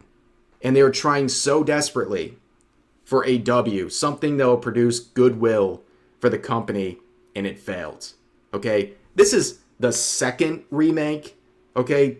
This is a ground up remake, the second one, but still. Does that not feel utterly shameless at this point? And that's why they made it. Clear. I think we didn't actually have a Halo 1 remake. I think we had a remaster, right? We also have the difference, right? Graphical update, but everything's the same as a remaster, right? If it's a ground-up remake, then it's actually like a different game, right? At this point, right? The code's different, right? It's not the same, right? That's why, for example, I don't consider Brilliant Diamond, Shining Pearl actual remakes. They're technically closer to a remaster. And then people, for example, go like with Ocarina of Time Majora's Mask and call these remakes. They're not remakes, right? The first remake of Ocarina of Time will be the one that releases this year. The one in 3DS is a remaster. It's pretty much the same with graphical updates. That's really it. Clearly. Here's another quote saying, Halo 5 Guardians, troubled development. Halo Infinite's troubled development. Halo Infinite's troubled live service. Halo Campaign Evolves troubled development. Halo Studios' latest canceled projects. Am I seeing a pattern? Perhaps Halo Studios should be shut down. Yeah, I think that is the very clear pattern here. This has been going on for well over a decade at this point. Non-stop troubles over at Halo Studios, formerly started, by the way, with Halo 4. 343, and actions have consequences. I'm surprised they're still hanging on. Like, what is the point? And they were really gearing up this game for a Halo 2 ground-up remake. They were heavily hinting towards that. Are they going to follow through on that after a round of layoffs and terrible sales and numbers in terms of concurrent players? I hope not.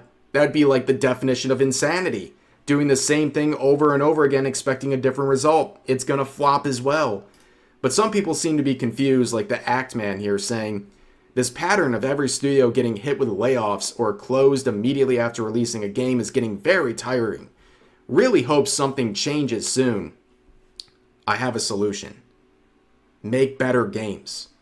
As people point out in the quotes, you could just make better games, and maybe your studio won't shut down immediately after release, or you have to do a mass round of layoffs. Like, it really is that simple, ladies and gentlemen. But that is the situation involving Halo Studios and Halo Campaign Evolved. I wish I could say I'm surprised, but it's something I've been hinting at. In my initial coverage, right after release of this game, I said, layoffs are coming. And of course, that made some of the wackadoos on social media very mad. Well, guess what? I was right again. And it's not like some amazing Nostradamus prediction. When a game comes out with abysmal numbers, there's going to be layoffs. That's not like some incredibly intelligent observation. It's just common sense, but common sense is something that is completely devoid of the... I mean, yeah, you perform bad, you're gonna get fired. That is arguably what has been happening here, right? You perform badly, you get fired. It really is that simple. It's actually, I am surprised of how simple it actually is. Right? You fuck up, you get fired. Problem solved. It really is. modern audience and all of their sycophants. But anyways, that's going to do it for this video. If you enjoyed, please consider giving the video a like, consider subscribing and turning on notifications for daily uploads, as well as multiple streams. Yep, that's pretty much the end of the video. In other words, this game was not needed. There was no need for this game to exist. Zero, none, nothing. There was no need. You want to play anything Halo related? Just get the Master Chief Collection. You get like at least 3 good games, 1 incredibly terrible, and then like I think another mid game, and that's it. Like, just get the Master Chief Collection. It really is not that difficult, and you, for the most part, you'll be fine, right? You'll be okay. That's all there's to say to it. This was not needed. Do not spend your money on this. Put your money somewhere else. Put your money to like a developer. You know, get Palworld. Get Palworld. Instead of buying this, get Palworld. They at least care. So there's that. Terrible. What a sad day for such a great franchise. Terrible, terrible, terrible, terrible. Terrible. And my head is hurting more and more. What's next? A bathroom break first, and then we'll see. I can do the Black People Can't Be Racist movie, and then we can do the Brandon Herrera one, I suppose. And then we'll see. And then the GT one, I think, depending on how much time there's left. So yeah. I'm taking a quick break. I will be right back, and then yeah, we'll see. We shall see.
Back.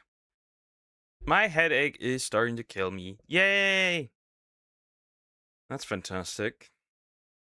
Don't know why. And you know, it's been 4 days, my neck still hurts. Maybe I'm dying, chat. Maybe it'll finally happen. Maybe I'll perish.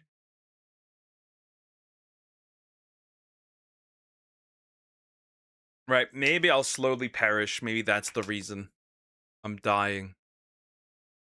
You know, how many videos do I actually need for the rest of the week? Just let me check. It's time for something. So yeah, give me a second. Let me see something real quick.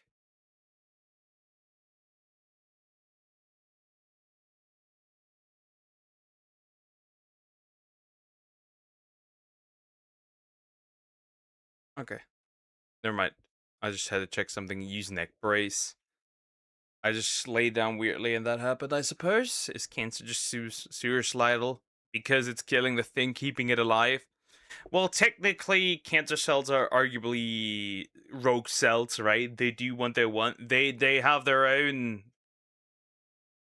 How do you say this? They're living cells going rogue, essentially. I mean, they kind of are. I mean, if they could have a new host, they probably would continue living, I suppose. Anyway. Alright, we can yoink that. Alright, let me look at this, by the way. Black People Can't Be Racist, the movie. That looks fun. That's just 2 minutes. Then we can have the Evan Hoffa one. Super Mario Logan, I'm not too sure about. Because if that's not my type of humor, I'll be just sitting there with a straight face. But there is that.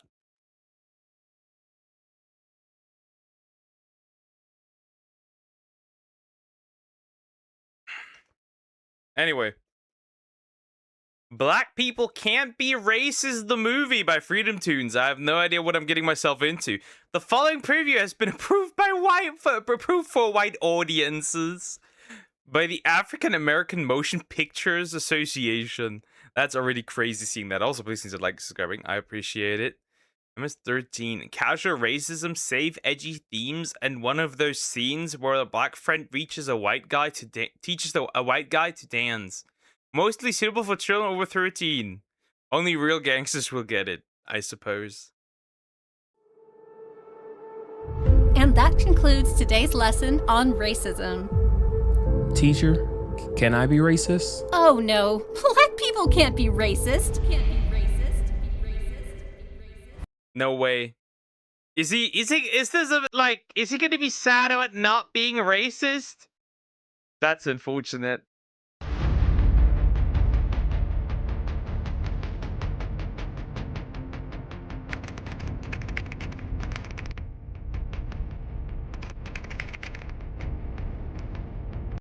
I'm literally racist. Are you black? No. Blacks can't be racist since they have no power or authority in any country. They don't even have power in their homelands. Then why are black people in power in their homelands? I'm very confused. SML clips won't have copyright music. It's more so about, is this even my kind of humor that I'm interested in? Otherwise, I'll just sit there and like, huh.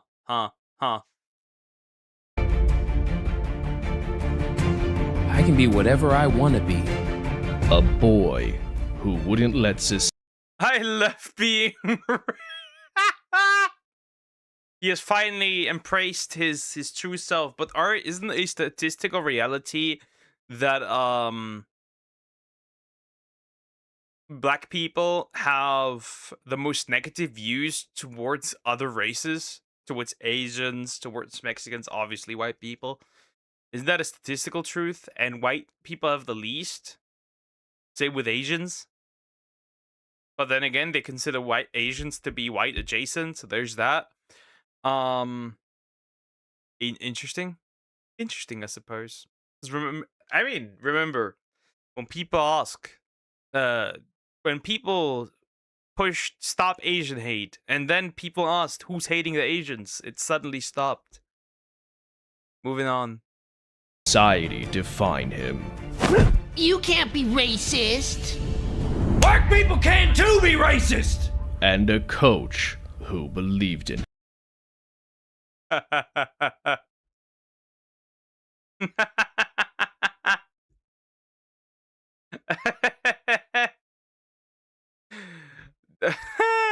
That is so interesting. Least do your do research. It was some survey that I remember that had black people on the highest and white people on the least. And then Asians and Mexicans somewhere in the middle. That was conducted in the US, if I remember correctly. The coach, the true hero. The racist community doesn't care. As long as you're what race you are, as long as you're racist energy here. You want to be a real racist? can't drive, hops the border, crashes planes. A bitter past. You were the biggest racist I knew before that tweet got you canceled. Now you're trying to live vicariously through this kid? Why does everyone think this is about them? It's about him!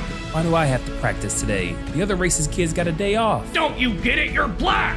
You're gonna have to be twice as racist to get recognized half as often! Racist? More like prejudice, but without institutional power. Why are you feeling my... That's so interesting why people get the most... Wait, what? You're saying that they're the white people are the most racist? Huh? Anyway, no Jews on the list. We could shown ones again. Well, that didn't happen. That didn't happen, big guy. Boy's head with nonsense about being racist. Because I'm his coach. I am his mother. And why don't you... This is so good, honestly. Bro, that bro didn't get canceled for this is actually very surprising, I'll be real. Believe in him. None of this happens in Japan. Which is kind of true. Arguably, that is kind of true. Every race is entitled to see itself as superior and be called racist when they do. You're so ashamed for judging him.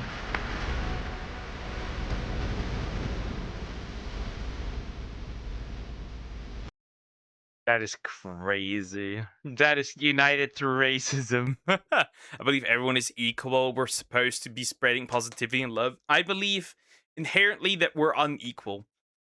We're not even equal. See, we're not even equal between whites. We're not even equal. Like, blacks aren't even equal on each other. Women aren't equal on each other. There's no evidence of people actually being quote-unquote equal.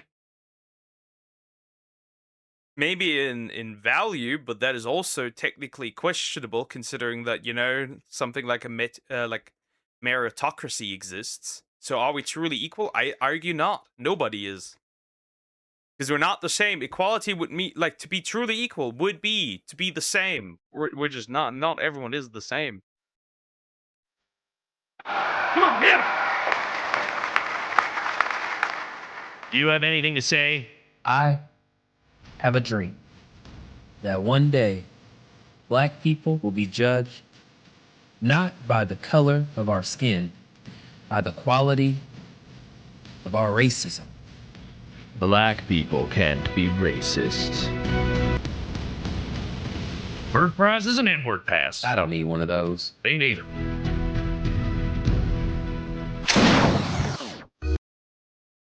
Oh, do not load this. Anyway. Fan-fucking-tastic. Fan-fucking-tastic. Regardless, that was rather interesting. I'd say. Good video. Good video. Good video. Anyway. Fun, wonderful. Anyway, let's look at this one. Yeah, I'll get cancelled for that upload. Honestly, arguably worth it.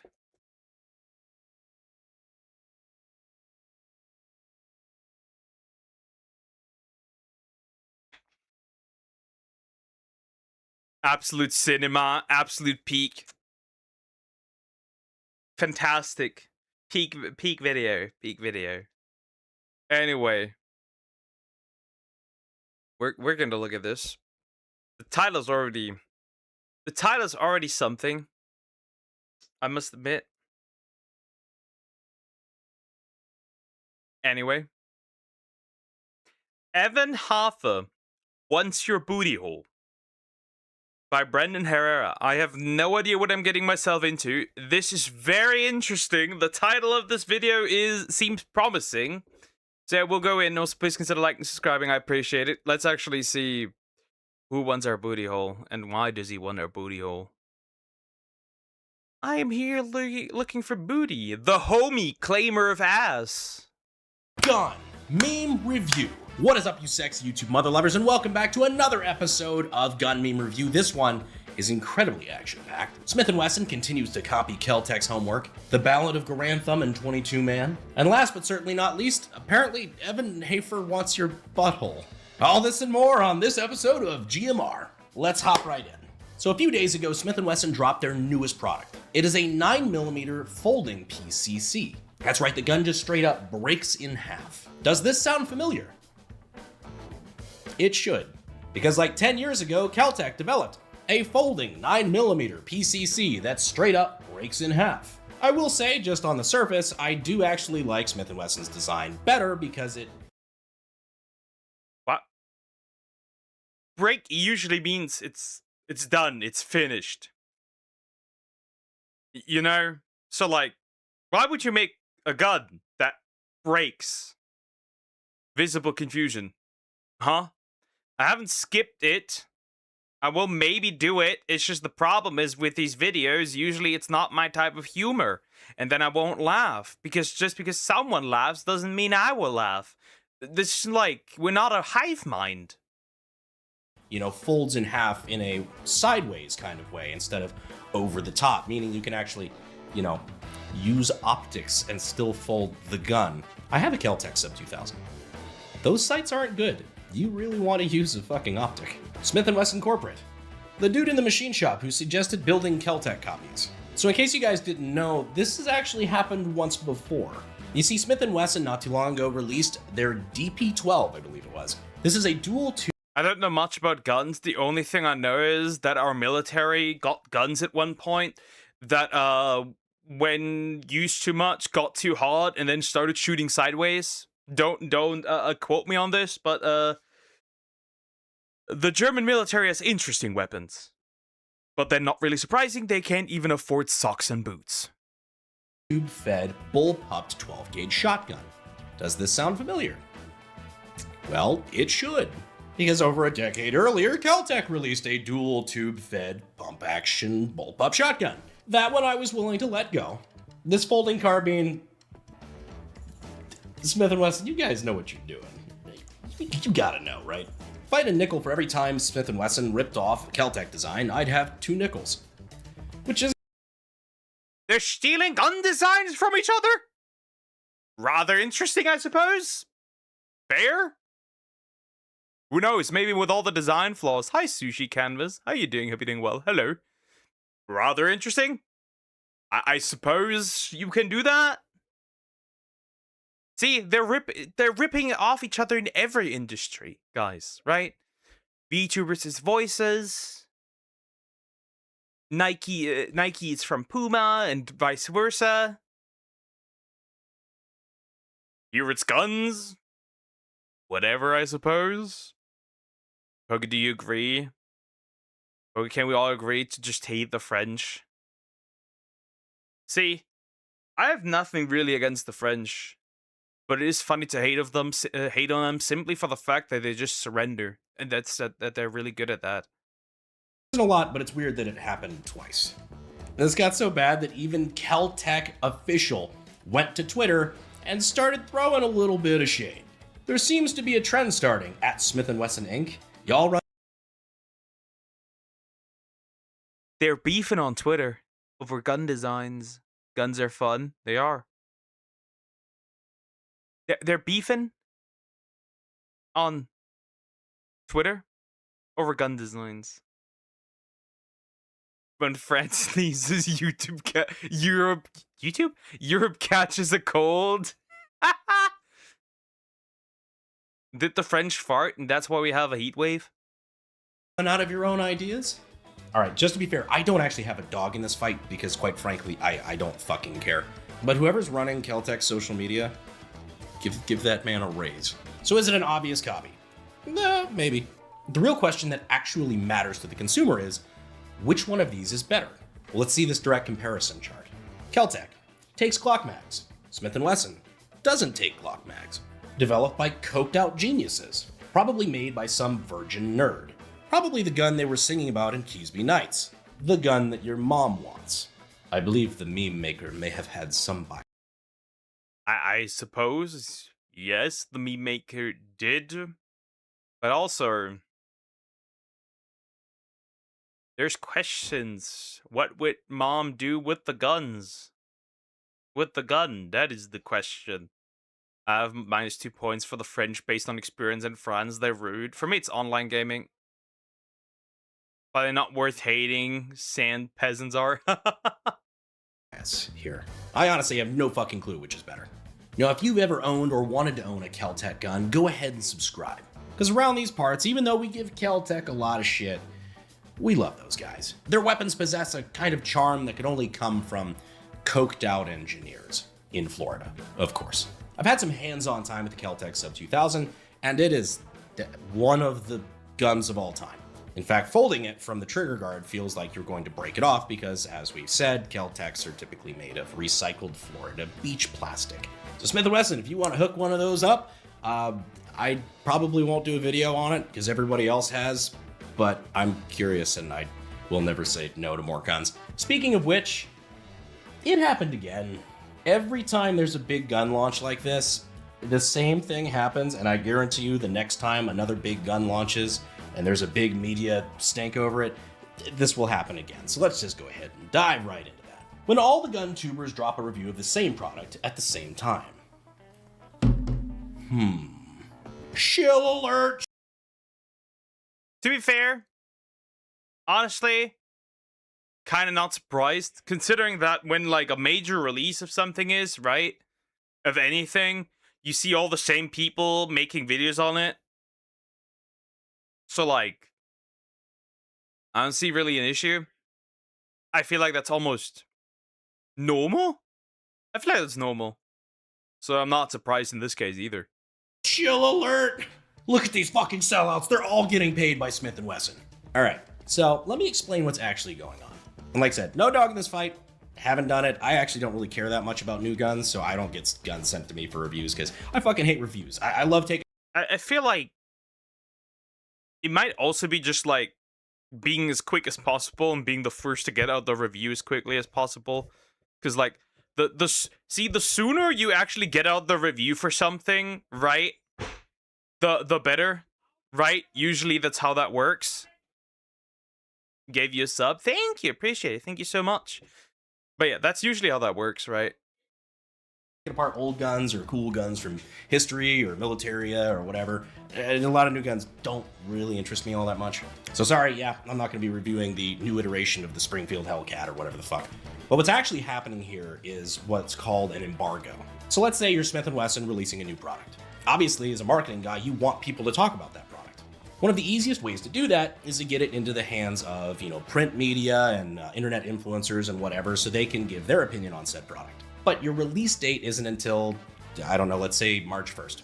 So what happens is you either, have those influencers shake on it or sign something, or depending on the relationship, saying that they won't release their video until after you announce at, let's say, noon on March 1st. Now, everybody wants to be the first to drop that video because that's the one that usually gets the views. Like the biggest audience that drops the first, they're typically the winner. So as soon as that deadline comes, everybody who had a gun sent to them that they were keeping quiet about because, obviously they agreed to the embargo to not talk about it, they all rush to release it at once, which is why you get a flood on your YouTube feed of all these videos coming out at once about the same gun. That's not to say that they're not being paid. I probably there still are, right? Usually how this works is, right, you get the product earlier so you can review it, and then you can release the review when they tell you to.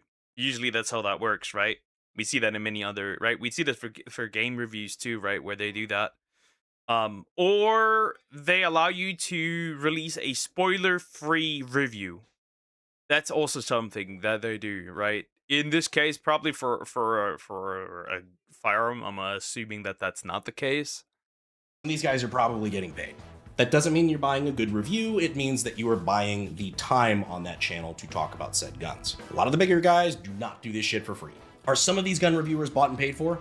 Well, let's be honest, probably. But I just wanted to clear up that, being paid for something is not necessarily the same as being paid for a good review. Believe it or not, there are a couple of gun tubers that still have an ounce of integrity. There's a couple. Company sends pre-release gun to reviewer. Company forbids reviewer from releasing until certain date. All reviews drop when the media embargo ends. Everyone thinks the reviewers are shills due to flood of simultaneous reviews. And round we go every fucking time. So is your favorite gun reviewer a shill? I mean, it's quite possible. But is this the reason? Absolutely not. This is just a little bit of a, peek behind the curtain in the business of this stuff. I've had to sign stuff exactly like this that I won't talk about things until a certain date when it's available to the public. I just wasn't going to talk about it anyway because, like I said at the beginning, I don't fucking care. What I am looking forward to is what they're potentially going to do with this. I mean, it kind of looks like an MG34. What's the harm in making one? Come on. Give me the MG34 one. And this is why Smith & Wesson won't talk to me. So now that I think we've beaten that topic. Wait, so this man is basically blacklisted by a gun company? I wonder how you achieve that, I suppose. But then I've seen somebody get blacklisted by KFC for completely going ham at an all-you-can-eat thingy. So it wouldn't be the first time. Topic to death. Something else noteworthy happened. That's right, Garantham finally did a video with 22 Men. And it was exactly what I expected. I won't spoil it, but it was a fantastic video. Between the music, the editing, and 22 Man himself, I got all the entertainment I could ask for. What 22 Man hitting a Coke can at 710 yards was supposed to look like. What it actually was like.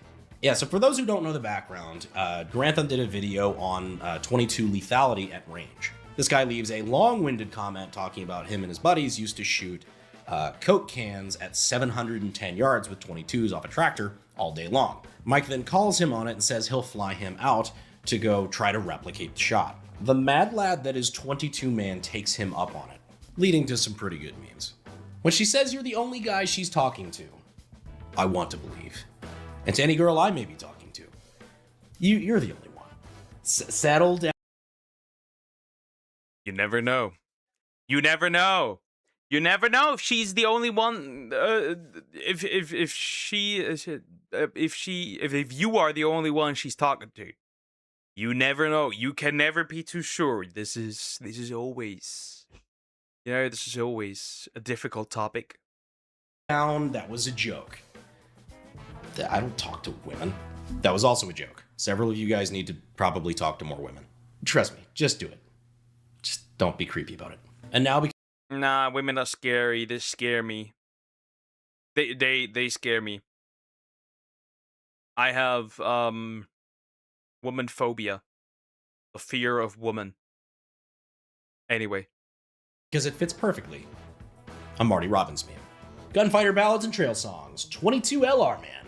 Small iron. Death of a soda can. 710 yard shot. Team 22 dream. 22 LR death round. Internet stranger. Garantham gets cocked. I never read these all the way to the end. I just kind of skim through it and see if it's a good meme. Some of these sneak up on me. And now a comment that was actually sent to me by Mike himself. The actual ballad of 22 Man. Read to the cadence of The Night Before Christmas, because that's funny to me. Fellows do gather and bend me an ear. Hearken this legend that happened quite near. In the Idaho hills, as winter expired, 'twas first told to Michael, a warrior retired. From the lips of a hero, this legend was told, and never heard Michael a claim quite so bold. Of nerve and of skill, a small metal can, that attracted the wrath of this sharp-sighted man. As he gazed from his porch just outside his front door, he noted the yardage, 35.5 score. Then to arms he did go, as all good heroes do. I never knew that the gun people were this into memes. Or rhyming, poetry. That's a new one for me. His hands, they were steady. His aim, it was true. Though his weapon was small, some say almost a toy, he chuckled, perhaps, in the hands of a boy. Not gonna read too far into that fucking line. He pointed, calling out to his quivering foe. You've awakened my wrath, and down... This bit... This... this bit...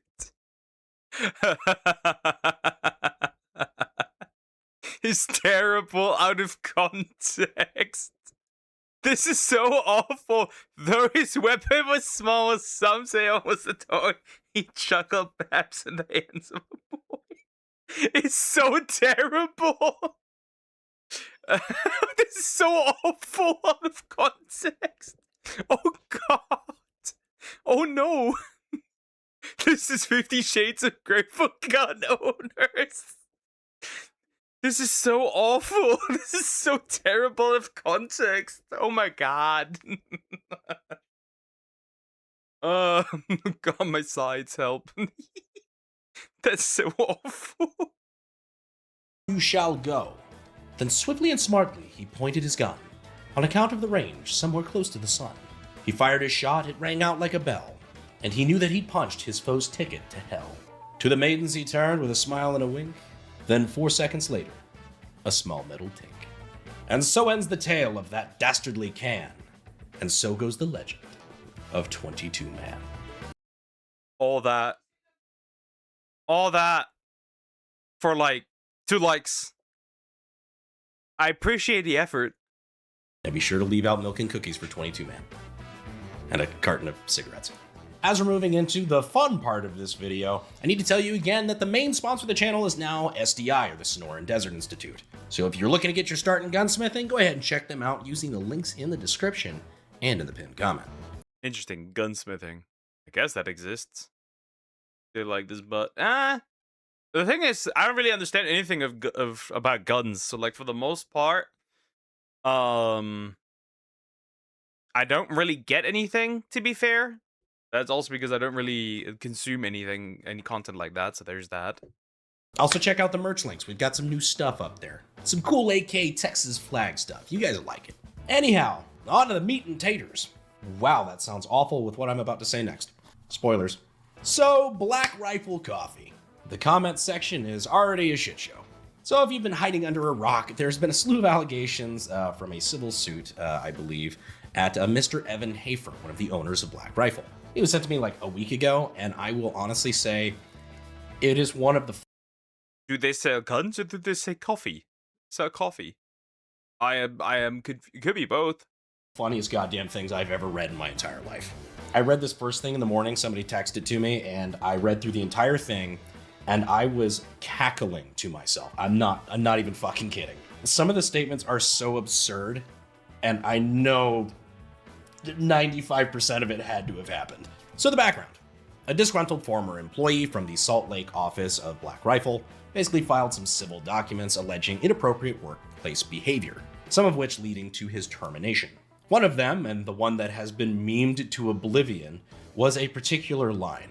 Mr. Roper and Mr. Hafer were working alone in a conference room when Mr. Hafer turned to Mr. Roper and said, quote, "Why don't we close that door and butt-fuck the shit out of each other?"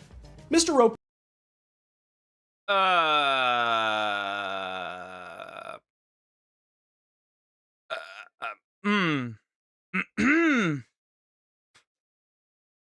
Booty sex. That's crazy. Rejected the sexual proposition, and the meeting continued in awkward tension. I quit. I can't make this up. Reality's a better comedian than I'll ever be. If you know Evan, you know that this is totally something he would just fucking say to fuck with you. But just like that FBI meme from that other gun meme review, some of this shit does not look good on paper. When you're in a business meeting with Evan Hafer of BRCC and he strips naked and suggests you butt fuck the shit out of each other. You can fucking hear this meme. Evan Hafer when it's 5 minutes into a staff meeting and nobody is butt fucking the shit out of each other. This video is so getting hit for intense profanity. You guys better appreciate this. Yep, it is. This is definitely not getting monetized. To be fair, I'm surprised that gun YouTubers actually exist because of how aggressive YouTube's AI is. I'm actually surprised that none of these people got nuked into orbit. So you better subscribe. Like this video or Evan Hafer will butt fuck the shit out of you. Why don't we close that door and butt fuck the shit out of each other? Who the fuck starts a conversation like that? I just shut down. I get it, not my best impression. One of the other things I thought was fucking hilarious that was in this suit multiple times was the constant use around the office of the term Mountain Jew to describe Mormons. I will admit I have used that term before because I find it. What the fuck? That is just outrageous. What the fuck? Referring to Mormons as Mountain Jew is crazy. Understandable. Have a good day, at least to the Mormons. Oh my god. Well, that's fantastic. Somebody cooked here. Oh god. My sides. Well, I did not expect Mormons to catch strays here. Ooh, calm down. Ooh, okay, moving on. Ooh. Hilarious, and so do a lot of my Mormon friends. When you work at BRCC and Evan Hafer calls you into his office. Hey man, you dick. Hey man, neat dick. I wasn't even going to talk about this, but it was honestly so funny and there have been so many memes that I just had to fucking cover it, right? Especially since I got brought into it directly with some of the memes, which was pretty fucking funny. When Black Rifle Coffee Company employees come into Evan Hafer's office. Something oddly sexual about that. Now, you read through some of the absurd shit that gets said in the office that was apparently very offensive, and it makes a lot of sense when you actually read in the filing itself. Mr. Roper was not a veteran. And I say that as a non-veteran myself. But I grew up in Fort Bragg, North Carolina, and I've been around veterans pretty much my entire life. Most of the people I interact with on the day-to-day are veterans. Let me tell you, veterans' sense of humor is fucking different. Literally every vet watching this will attest to that. If you wanted to take it horribly out of context, Evan and Matt, have probably said worse shit to me than this, and I just don't bat a fucking eye to it because that's how they talk. So I don't know who needs to hear this, but Evan Hafer, the married with kids owner of Black Rifle Coffee, does not want your butthole. And I know there's several of you who are probably very disappointed by that fact. It's also worth pointing out that Evan Hafer and Mr. Roper are actually now friends. The case was dismissed in 2019, and in Mr. Roper's own words, quote, I feel like the friendship was formed through something intense. Anyway. Things went completely sideways at one point, and then things circled back around. We're friends. He said there was a lot of misunderstanding. Once lawyers got involved on both sides, it became very difficult to stop the escalated proceedings. Evan and I, we kind of joked about how we were along for the ride, and it almost felt like we kind of lost control a bit of how this disagreement was being handled. Evan said, quote, "He's a good guy and found success outside our company, and good for him. I'm happy for him. Even though we were legally at odds, we were still able to put our friendship back together. So while it sucks that both reputations had to be dragged through the mud for a while because of attorneys and all that shit, there is one silver lining. That we got to read that fucking amazing court document. Please, for the love of God, if you haven't read it, it's fantastic. Take it with a grain of salt. It was curated by attorneys to sound as bad as it possibly could. But be that as it may, it plays out in my head as a better comedy than most of what Hollywood pumps out these days. And no, I did not consult Evan before making this video, and I'm very curious to see how he reacts. I'm sure he still has a lot of agency connections, so if the answer is poorly, then it's been nice knowing you guys. Anyhow, let's move on to some other memes now. Dimples that make men go crazy.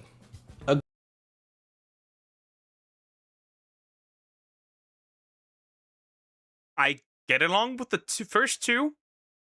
Don't know much about the third. Agreed on all fronts. However, there's one thing that really bothers me about this meme.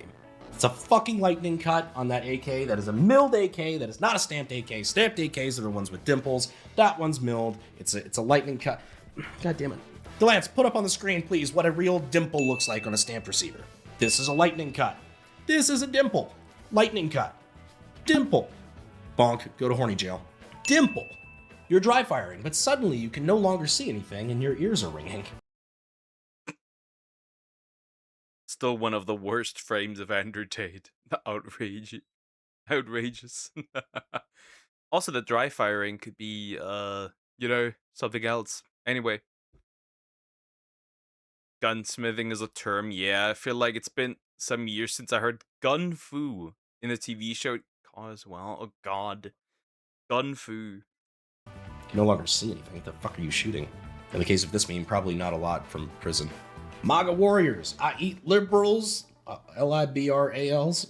Yeah, liberals and shit bullets. Yo, this motherfucker eats shit bullets.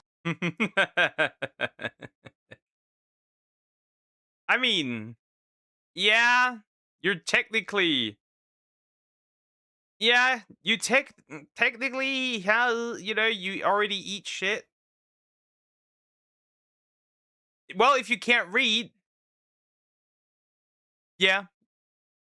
Anyway.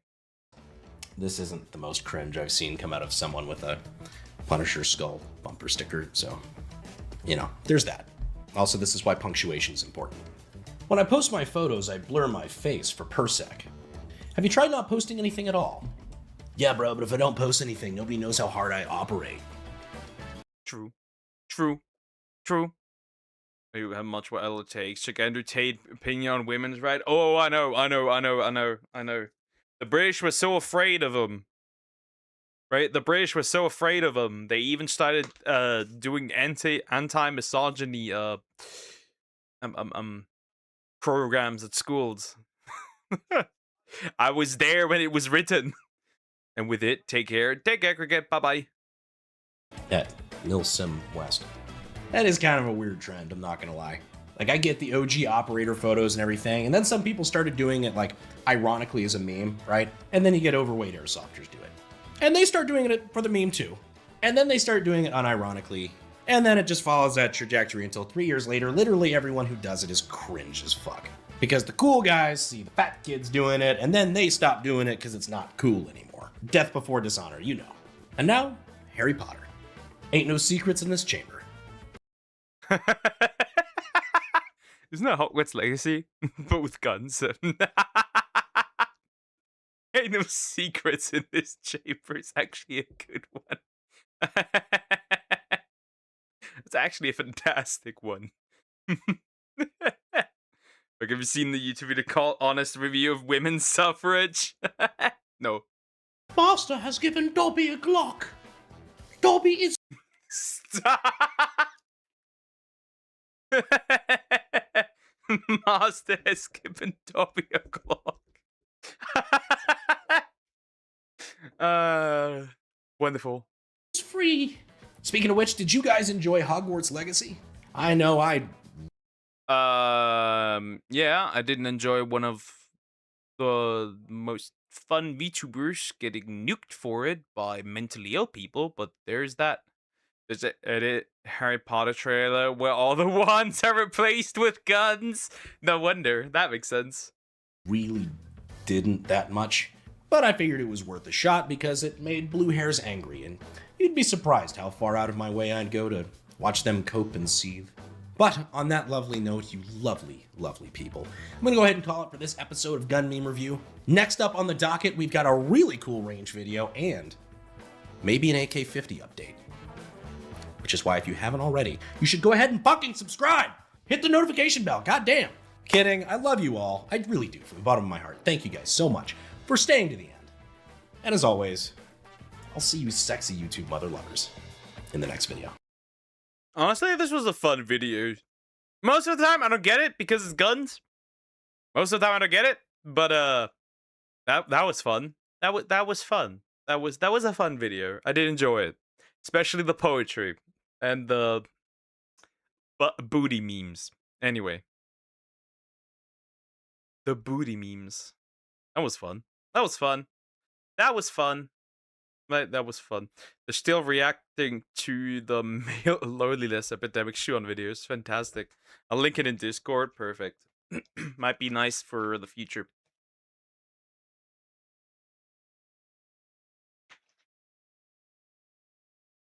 Honestly, how many videos do I still need? Honest, I'll be real. I knew you would like it, Poke It. It was fun. It was fun. How many videos do I actually need? Because my headache is pissing me off, right? So I still have, what, 2 in the chamber that are still up on YouTube.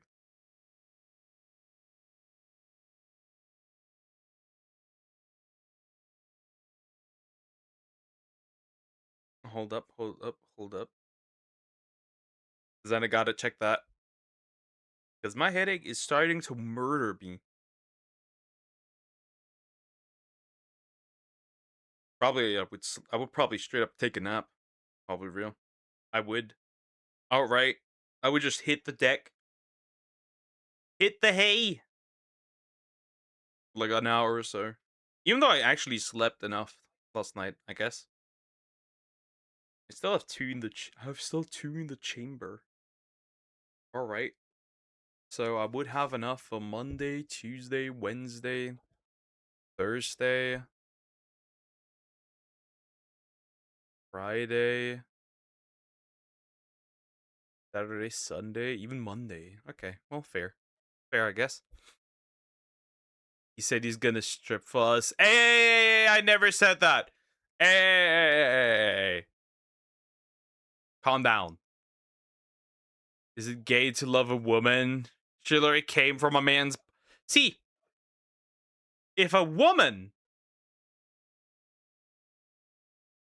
took half of her DNA from her father, which is a man, that would mean that dating women is gay. Because half of her DNA is from her dad, again, which is a man. Anyway, if you love women, you're gay. But would that also mean that if you love men, you're straight? As a guy? Because half of his DNA comes from his mother? Anyway. Hey, don't give the blue-haired people any ideas. Calm down. Don't give the blue-haired people any ideas. Do I watch this Be Amazed video? I mean, it's on the thumbnail. We should watch it. Earwards. And no, it's... Why is it already in the middle of it? Anyway. We're gonna look at this. And this might be the last video of the day. We'll see. Depending on how my head feels. I don't know if my head feels... You know, headish, I suppose. Right? Because you never know. Okay, let me see something real quick as well.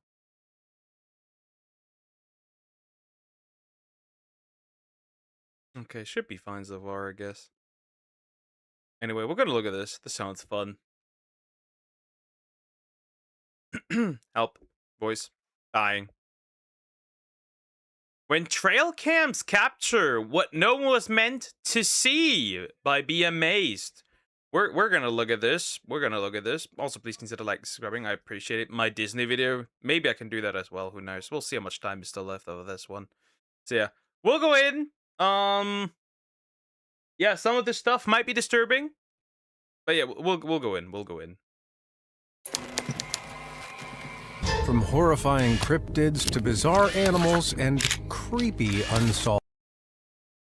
Yeah, the thing is, like, usually, right? Maybe, you know? And, wait a minute. It's raining like crazy. Huh. And hailing. Guys, that doesn't sound good. It's just interesting to see all these trail cams, right? And the freaky stuff they catch. So there's that. Disappearances. Let's uncover the weirdest things ever caught on trail cameras. I want you to take a look at some trail camera footage from Sydney, Australia. It seriously made my blood run cold. Can't see anything? take another look. A little closer, with the brightness boosted. Now that's the stuff of nightmares. What the fuck is that? Who is stroking it in the middle of the woods? What on earth is that? The creepy part is this isn't just a trick of the light either. This camera is motion activated and turned on in the middle of the night when it registered this eerie interloper. The face was only visible for a short period of time before vanishing, and it wasn't seen again. Viewers of the footage were quick to point out the eerie similarity between the structure of the dark, shrouded face and classic depictions of gray aliens, and it's hard to deny. That's certainly not an alien, whatever that is. Australia, fuck yeah. Fucking nuke that continent at this point. Fuck off with all the freaks here. Especially weird is the fact that, assuming this footage isn't fabricated, Australia doesn't really have any wild animals that could fit the bill. It could just be a human, honestly. Just like a freaky human. It's one of our military experiments. Don't mess with us. The entire continent is a military experiment. As looking similar to this thing. I mean, maybe it could be a tree-climbing dingo. I'm grasping at straws here, folks, because I really don't like the possibility that we're genuinely seeing something much more sinister. Either way, I know I'll be having nightmares for the rest of the week.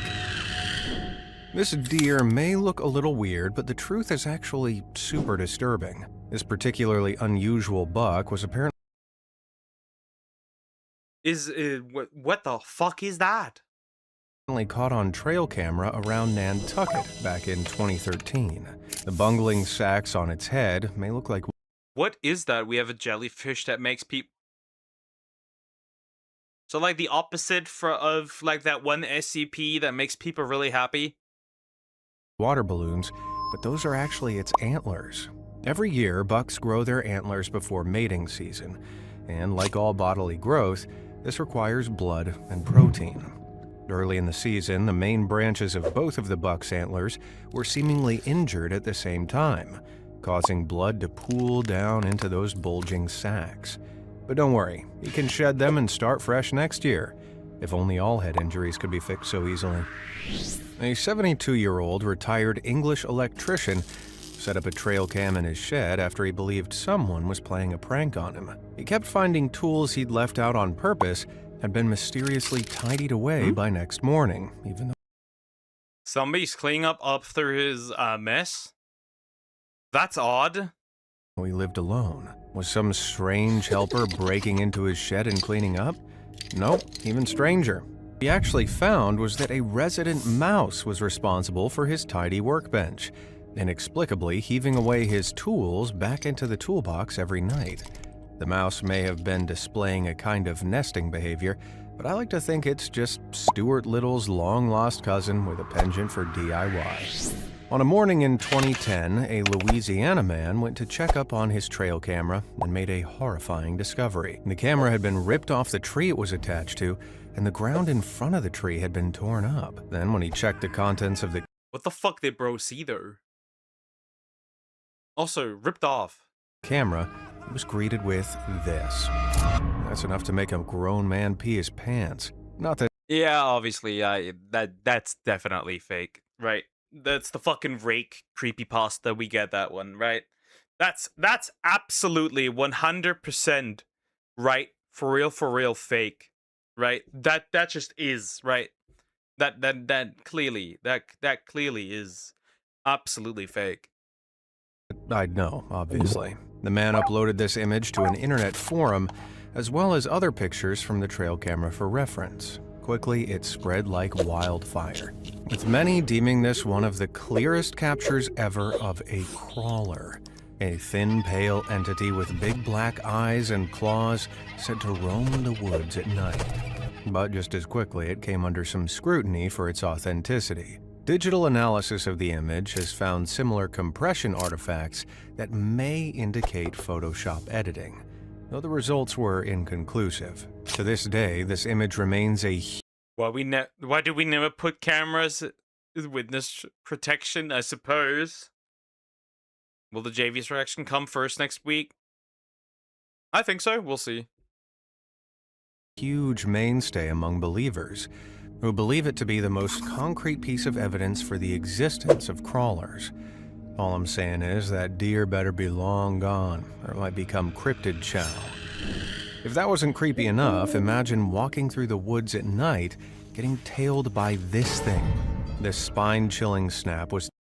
What the fuck? Yeah, that's just straight up the thing from the movie. Straight up. What on earth is that? Taken in January 2024 in Aberystwyth, Wales by Sam Walker, who'd been out walking his dog when this horrifying humanoid started to follow him. At first, Sam thought it might be a naked man, but I mean, it looks like a naked man. What else could it be? Right? What else could it be? I'm subscribed, by the way, Poke, and thank you for that. the creature was making rhythmic panting sounds that sounded almost animalistic. After sending the photo in to a local website, Cambrian News, netizens quickly declared this a crawler sighting. Sam told Cambrian News that he had put a police report about this creature, but the police actually stated that no calls had been made about a creepy figure in the woods, so this image could just be a hoax. But many claimed it was just too eerie to dismiss. Or as a commenter on an article discussing the sighting said, "Not sure what the fuss is all about, it's just one of the locals." This video from 2016 was captured in Lancaster County and shows a white-tailed deer buck. Why does Bro have two noses? Bro can smell colors. With two noses. You can see one just poking out of the top of the other. Could there be something in the water making Lancaster game mutate? I suppose. Kid with fire, nuclear fire with choir music to banish the spirit of a physical death. I suppose. The thing is, like, you wouldn't expect something like that to run around here. Hopefully.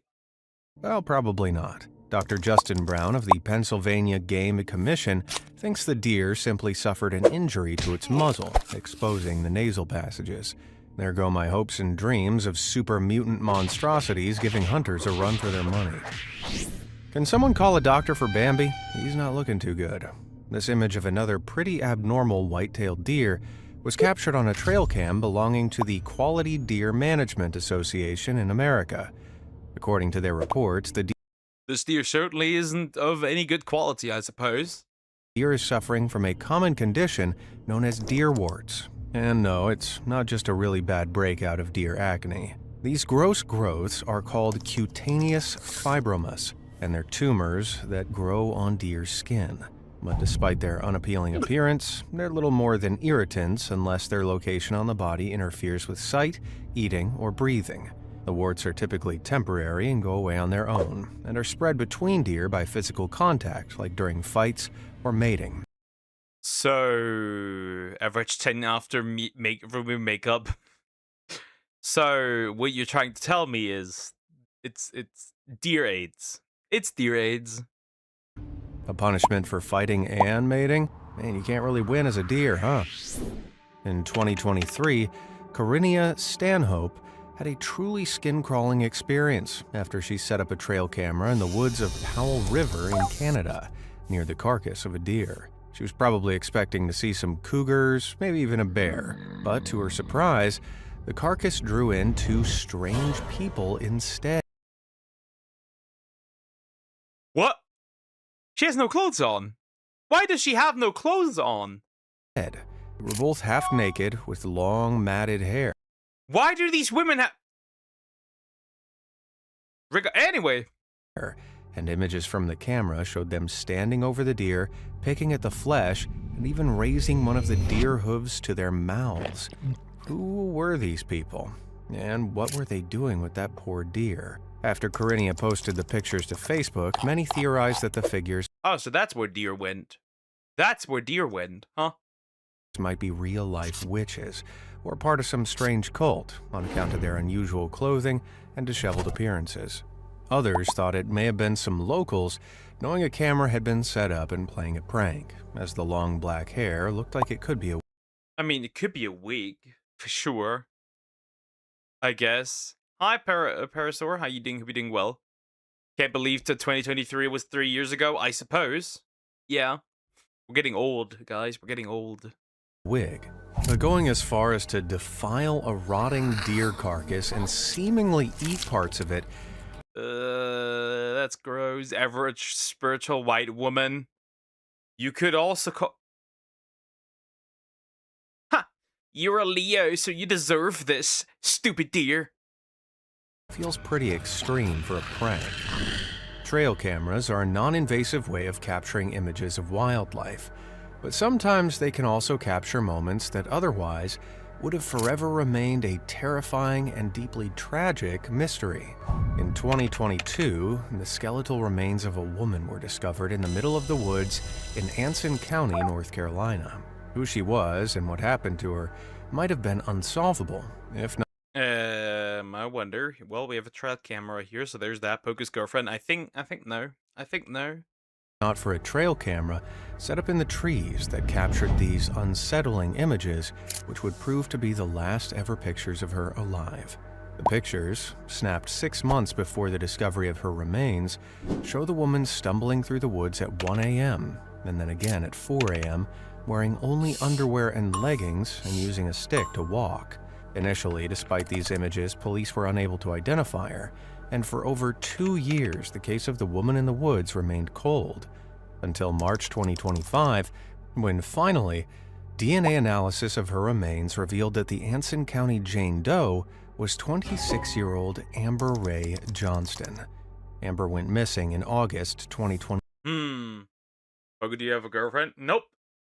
I do not. This is interesting. So she went missing. She ended up being on this camera. Maybe she got kidnapped. Maybe she escaped. Maybe she got lost. What do I know? Who knows?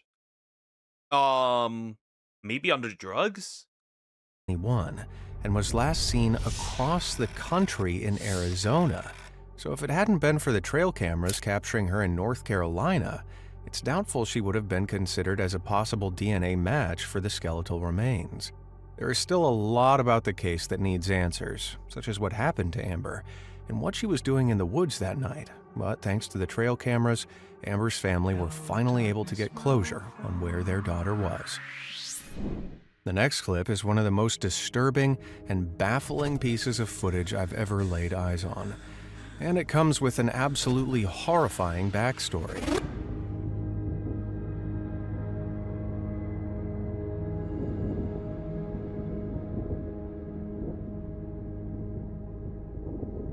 This video was posted to Reddit in April 2025, showing a strange, thin, long-armed... What the fuck is trying to crawl out of the floor? The earth is alive. creature seemingly covered in hair in the middle of the desert. The Redditor claimed that this video was taken in Beaver County, Utah by a friend who had gone out hunting with their dogs. At one point, the dogs ran off. Yeah, the dogs ran off. Yeah, I wonder why. Yes, it is. And strangely, never returned. So the friend chased after them and made a horrifying discovery. The dogs were found ripped apart as if by a wild animal. When they tried to track down what had done this, they caught sight of this mysterious figure through a hunting rifle scope. Some folks dismissed it as just a straggler or homeless person, but the original poster responded that it had been filmed 5 to 10 miles into the mountains, with only one small town nearby and harsh weather conditions. So it seemed very unlikely that a homeless person could have survived out there. The only other explanation was something a little more supernatural, that this was a skinwalker. Skinwalkers originate from Native American legend, describing a person with the supernatural ability to turn into any creature. Could this explain what had mauled the dogs, and why the creature in the video looked half human, half animal? Or is it just footage of some poor lost I really just think there's just like some lost dude in the woods. Like, yeah, that could definitely be an option. They also don't have to be related to each other. They don't have to correlate, which is important, right? Just because he's seen it doesn't mean that that is responsible for killing the dogs. Human in the wilderness, with an elaborate story later dreamed up to prank us web users. I'll let you be the judge. Now here's something that really sent a chill down my spine. This image was captured on a trail camera in West Virginia in 2020. And at first, nothing may seem out of the ordinary until you zoom in and brighten things up a little. Suddenly, an insanely ominous, lurking figure becomes visible. What the fuck? Fair? Appearing to stand around 7 to 8 feet tall and holding a dead coyote by the neck. The original poster, a Reddit user by the name of Adjacent Gunman, claimed that no one except his family ever ventured onto this property, and that there hadn't been bear sightings in the area in over 10 years. I don't think that a bear usually looks like this. This could be some person, right, that lives there that just killed it. Right? The meal. Making it very unlikely that this was just a hunter or animal. From there, explanations for what this creepy predatory creature could be fall into the supernatural. Could this be Bigfoot finally caught on camera, a skinwalker, or something else? Even if it's just a regular old human, the question of what they were doing, lurking there in the dark, and just what they did to that unfortunate coyote, well, perhaps those questions are best left unanswered. In the meantime, OP had better keep his doors locked. With their little burglar eye mask markings, many people believe raccoons are just nature's thieves. But they're also surprisingly smart, as proven in this trail camera image. Reddit user Stephanator117 claims that about 6 years ago, she set her deer feeder high off the ground so that other animals couldn't get to it. Well, she thought that this would save food for the deer, but these pesky raccoons found a way to work together, climbing on top of each other like a circus act in order to reach the food above. I knew they... I mean, that's cute. Fair. That's very cute. I mean, hey, they're trying. They're smart dudes. No, girlfriend, one of us. And? So what? Let me be. They looked like little bandits for a reason. There's something so beautiful about trail cameras and how they capture wildlife in their natural habitats. Wait. What the heck is that? Alright guys, I apologize in advance for what I'm about to tell you. In a candid display of beauty of nature, this trail camera on Alaska's Prince of Wales Island captured a bear merrily trundling along with a 6-foot-long tapeworm hanging out of its butt. Tapeworms are long parasitic worms that live in intestines and can be passed on by eating other infected organisms, commonly raw fish. As a result, the sight of a bear trailing several feet of tapeworm isn't uncommon, but it is insanely friggin' gross. Anyone else want to just step on the end of it to pull it out? Yikes. Look, you will always have Croc, but there's a man. Nature's thief, the raccoon. Indeed. Guessing it's a tapeworm, I suppose. Yeah, it probably is. That's a long fucking tapeworm, though. Disgusting, bro. Take a look at this uncanny footage. Taken in California near the Tool River, a trail camera caught a strange... Just a random fucking light. Is that Navi? Hey, listen! ...glowing orb floating around. It happened once in an empty field, then again amongst a herd of deer. Ordinarily, these sort of eerie occurrences are chalked up to nothing more than lens flare, or an insect on the lens. But check this out. The one of the deer actually appeared to attempt to kick it, seemingly proving that they could see it too.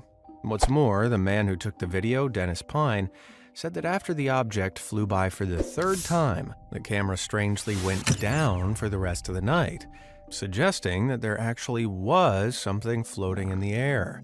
Could it have been something simple like a firefly whose arrival was just loaded with a series of weird coincidences? Or were those deer visited by something more sinister, whose true intentions were deemed harmful enough to trigger an attack? Rutting season happens every year, and it causes deer to become aggressive, territorial. Yeah, it also looks pretty terrifying. Right? It looks kind of terrifying when they do this. Right? Because it's also like looks bloody and shit. It's very interesting. Which do you think is bigger, the diameter of the moon or the width of Australia? I'm going with the moon. I think. And, well, a little frisky. In this illicit trail cam footage, one Caught having gay sex. Absolute cinema. buck realized his nighttime lover wasn't quite as she seemed. Yeah, I gotta suck realize. Oh! Not only is it Sagex, it is fake Sagex! Realizing the love of your life was just a plastic decoy deer all along. Still, better than no love at all, I guess. And in a similar situation, this deer's plastic partner's head just wasn't in it. Huh?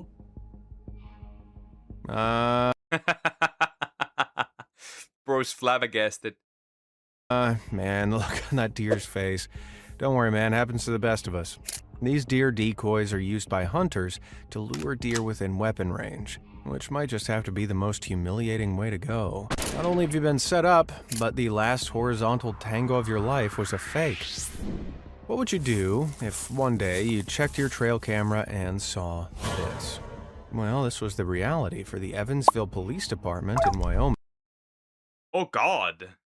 Yeah, I'd be afraid too. Sagex. Exactly. That is terrifying. Back in 2023, who'd initially set up the trail cameras to check for mountain lions. They captured images of local wildlife like deer, birds, and this unrecognizable monstrous creature. Though this creepy critter definitely freaked out a lot of people, others noted the remarkably human clothing and the monster's affinity for zip sweaters. Yeah, sure enough, it was soon revealed that this wasn't some otherworldly creature at night, but the chief of police, Mike Thompson, who fished his Halloween mask out of storage to get a head start on the friendly scare competition between the department. What the fuck? Yeah, I'd be terrified if that would drive by, especially in the middle of the night, bro. That's a crazy. What?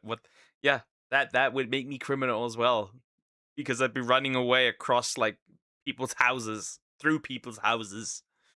That guy looks like a Slipknot member. Indeed, he does. Actually, yeah, he does. In the nearby town of Barnum. Oh, what a relief. For a second there, I thought my ex-girlfriend had ended up in Wyoming. West Virginia has the Mothman, New Jersey has the Jersey Devil, and Elkhorn, Wisconsin has the Beast of Bray Road. Sightings of this elusive cryptid have occurred since 1936, and it's been described as an enormous bipedal wolf-type creature with glowing eyes, reportedly weighing as much as 700 pounds. The beast has been the subject of multiple books and documentaries, and even a horror movie. But in 2018, a man may have captured one of the I don't think that, like, you can catch a... That's essentially just a werewolf. Australia's width is 4,000 kilometers, while the moon's diameter is 3.475 kilometers. Or 3,475 kilometers. I can't read anymore. Brain is fried. The more you know. That means it would be harder to nuke Australia than the moon. I get it. Clearest images of it to date. Danny Morgan submitted this photo into the website Wisconsin Frights of a creature standing on two legs. That certainly looks odd, especially since, like, the legs don't fit to a human anyway. Could it be? The snap received mixed reactions, with some beastly believers thinking it was real, and other believers dismissing it as a large dog stood on its hind legs. It's up for debate whether this actually is the infamous Beast of Bray Road, but if there's even a chance it is, yeah, I know you'll never catch me driving that road alone at night. Don't blink, or you might just miss this next shot. In January 2020, at the end of deer mating season, this 8-point buck was captured shaking its head so fast that both of its antlers... Oh no! Also, you'd want to nuke Australia from air to minimize the amount of radioactive aftermath, I suppose. Oh no, bro just shook him in this hit and his fucking decoration fell off. Crazy work. ...were shed simultaneously. It happened so fast, even the deer was freaked out as the antlers clattered to the ground. The video was captured in Northfield, Vermont by Ann Sivori, who uses trail cams to keep tabs on the wildlife in her local area. Not believing what she saw, Anne claimed she went out and found both antlers as proof of the event. And before you start worrying that this hurt the deer actually shed their antlers every year. At the end of mating season, a buck's testosterone drops, which weakens the connection between the antler and the skull and causes the antlers to fall off. Antlers, after all, are largely a way for bucks to show off how tough and virile they are to female deer, like the equivalent of a guy buying a flashy car every year to impress women. In 2024, a Reddit user posted this image of his trail cam showing a mysterious object hovering in the middle of the woods. It looked unlike anything in nature, a long rod with strange pulsing bumps along it. But this isn't the only time this mysterious creature has been captured on camera. Dozens of similar images have been posted online, all showing the same thing, this strange alien-looking artifact. So what is it? Well, it actually has a name. Air rods, also sometimes called skyfish. One theory about air rods is that they're a type of cryptid that moves through the air like a sea slug that can only be caught on camera. Others believe that the air rod may be some sort of alien artifact like a spacecraft, or interdimensional entities passing briefly into our world. However, unfortunately for our believers out there is actually a pretty mundane explanation for air rods. They're most likely just insects. The strange shape is the result of an... What the? I suppose? I mean, considering that it flies around, you know, could also just be some plant stuff, I suppose. Optical phenomenon that occurs when fast-moving insects or small animals are caught on camera, especially in low-light conditions where each image frame requires a longer exposure. This leads to multiple positions of the moving insect captured in a single frame. The result is an image where the background is the same, but the insect has severe motion blur applied, making the creature appear as an elongated rod because it moves too quickly for each individual frame to capture its static pose. So unfortunately, this isn't some exotic new species of airborne sea slug, but is a pretty cool optical illusion. Love the Doppler effect, I suppose. Interesting. Is that a... Why is there so many deer? Right? Why is there so many deer? Is like shake your thing so fast that it falls off. Imagine you're like, right? Just shaking it, right? You know? When you're peeing. To get out the last drops. And then you end up holding it in your hand. You're like, oh fuck, it fell off. Because essentially, right? That's essentially what they're using to mate, right? So yeah, that is terrifying. Some of the creatures caught on trail camera are totally creepy, but others are kind of adorable, like the Fresno night crawlers. This infamous cryptid is a mainstay of Californian folklore, and whereas its paranormal peers are outfitted with fangs and piercing blue eyes, the Fresno night crawler just looks like a walking pair of pants. Aww. The first sighting of this spook occurred in Fresno, California in the early 2000s, when a man was awoken by the sound of his dogs barking. On his home surveillance camera, he saw two strange creatures striding across his yard.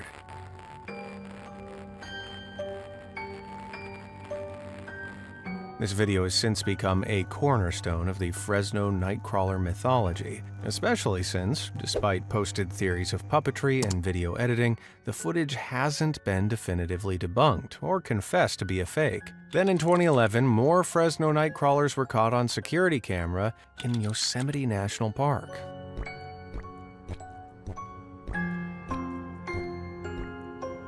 I don't know, I kind of like it. I don't know.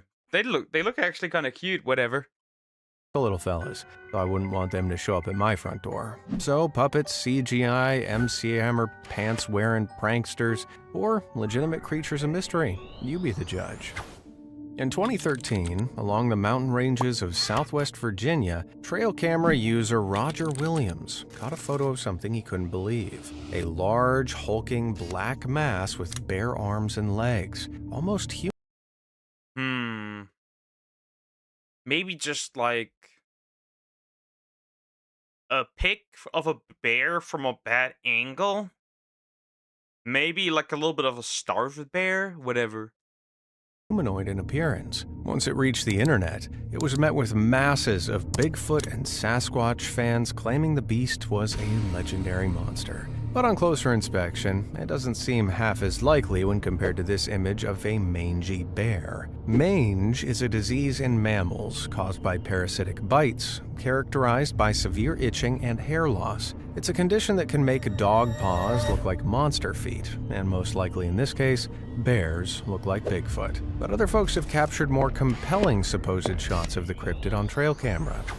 Back in 2007, a hunter called Rick Jacobs caught sight of a strange creature on his trail cam in Allegheny National Forest in Pennsylvania. With its strange, hulking gait, hairy coat, and ape-like ability to seem to walk on two legs, many people believed this had to be a juvenile Sasquatch, but others dismissed it as a mangy bear again. Not quite sure about this one. Let me know what you guys think in the comments. You may have heard of Bigfoot, but have you heard of his Australian equivalent, the Yowie? This elusive... What? The Yowie? Damn, I didn't know you had gay monkeys. Ape-like creatures said to roam the outback, and in 2016, someone claimed to have caught it on trail camera. The individual who captured the footage did so by putting an apple on a boulder in the rainforest in Queensland, then also set up a trail camera to see if any creatures took the bait. Sure enough, in footage uploaded to YouTube, a strange hulking figure appears with two glowing eyes. The uploader claims this is... What on earth? To be fair, almost all animals in the dark with cameras like these have glowing eyes. So it's arguably nothing special. a Yowie, but this could definitely be some editing trickery if you ask me. Especially since the angle of Yowie's face doesn't really appear to change as it moves, and at some point it just looks like two eyes are actually just a single reflected light source, doubled by the angle that it's hitting the camera's lens at. What do you think? Let me know down below. Do you think of moose as terrifying animals? No? Okay, how about now? Although it looks... Zombie moose? Looks like this demonic moose just headbutted its way out of hell, the truth is that he's just growing into his antlers, and the strange draping you see hanging off of... That's the skin of these antlers hanging off. Yeah, right. That's pretty much what it is. Gotta ask how your day was, Poke. Pretty good. It was pretty good. It was pretty good. Of the bloody antlers is called velvet, a soft skin that coats the antlers that moose shed as they gain testosterone during mating season. Eventually, the structure beneath hardens to bone, at which point the velvet sheds off like dead skin. And because it's filled with blood vessels, the moose usually looks like something out of a horror film. But despite the blood, it isn't really that painful at all. At most, it's just itchy. So animals with antlers will usually just scratch against trees to get it off. Tell me again that nature isn't metal AF. Here's a question. What haunts the woods at night, appears bright white, and has been caught on camera? Now, do you think it a member of the Triple K? Anyway. Was a ghost? Well, guess again. It's actually this incredibly rare albino deer. What the? That is white. What? No way, that's a real pic. That is white. That is not just white. That is white. This could be something something mythical out of a fucking Studio Ghibli movie. What the fuck is that? Buck. Captured back in 2011, the amazing color of the deer's coat is caused by a recessive gene that prevents the production of melanin. Without it, there's little or no natural pigment in the skin or hair, leaving it bright white. It's a rare occurrence, with research showing that there's about 1 in 30,000 chance of an albino fawn. So, it's essentially shiny hunting. What the fuck? We must save it from the brown deer! On being born. Suffice to say, this trail cam caught one very lucky shot. Taken in 2014, this image shows what used to be two... What is this abomination? elk that clearly went head-to-head at one point. It seems that during their tussle, their horns became locked together, resulting in a complete stalemate until one of them died, most likely of starvation. Elk rutting season usually kicks off in September, which is when their testosterone peaks and they become aggressive. This trail footage dated in January, meaning that they may have been locked together for over 5 months. Damn. In December 2018, a husky named Coda ran away from her family's home in Manitoba, Canada. After several days, she finally reappeared, but it turned out she wasn't alone in her little adventure. The family's neighbor kept game cams around the area. When he checked them, he found multiple triggered shots of the missing husky hanging around, sleeping, and being affectionate with a wild buck. It's the most unlikely of friendships, but the timestamps indicate. Well, I suppose sometimes you make unlikely homies, right? It's like the Rat King when a group of rat gets their tails tied together and are forced to work together or starve. Well, in this case, this one fucking starved. How does this work though? Explain me that one. The two stayed together for over 12 hours. I wonder if their pups will have antlers. Ghosts definitely aren't real, right? Because if they're not, then how do you explain this creepy scene? Captured less than 3 minutes apart, these images seem to show a figure of a robed individual kneeling over in the midst of some unknown forest. And then... What the that's huge. That's a huge person. What the fuck? And standing a little bit further back, staring straight at the camera. These images were captured in 2012 in the middle of the woods, 5 miles from the nearest house and 10 miles from the nearest town. So it seems unlikely that a person would have naturally stumbled across this trail cam, which has led some to speculate that we might be looking at a ghost or a witch. The fact the figure is kneeling suggests that maybe they're praying, perhaps as part of a cult. But who worships a deity in the middle of the woods in the middle of the night? Satanists, cultists, BTS fans? Let me know who you think they're worshiping in the comments. At first glance, this doe looks like she's going through a pretty tough pregnancy. But on closer inspection... Yeah, nah, bro, that's a tumor. Look, if I left now, would you be sad? You can answer honestly, I won't get upset. You sound like a woman. I don't care, bro. If you're tired, just fucking go. I'm not getting me here. Just nap. It's clear to see that that ain't no baby bump. Just like humans, deer can't always escape medical complications. And this looks like it could be a giant tumor, or maybe a hernia gone horribly wrong. If it's the latter, it could have been caused by trauma to its midsection, like being hit by a car, or even a recent birth. Forget the deer, now I feel traumatized. Now here's a pretty incredible crime scene that you have to see to believe. There's a raccoon and a coyote. One up the tree, one at the bottom. What the fuck happened here? So like the raccoon is hanging over there and the coyote is hanging with its paws in the tree, whatever. Both of which were found dead at the scene. But can you figure out what happened here? Though I'm no crime detective, it would appear that the coyote chased the raccoon up the tree and then got its paw stuck. It Oh, then starved or dehydrated, whatever you want to call it. Take care, Judah. Bye bye. That is like the only option I see here possible. gnawed and clawed against the trunk, as you can see those markings, but it was unable to get itself free. And without any means of escape, both animals died, leaving a scene that looks like some kind of Greek tragedy. Now that is what you call a draw. When I say antlers, you probably picture something like this or this. But check out these unusual antlers. What the fuck? I wonder if these others, okay, these just continue to grow back and curl, would they just end up in this man's brain?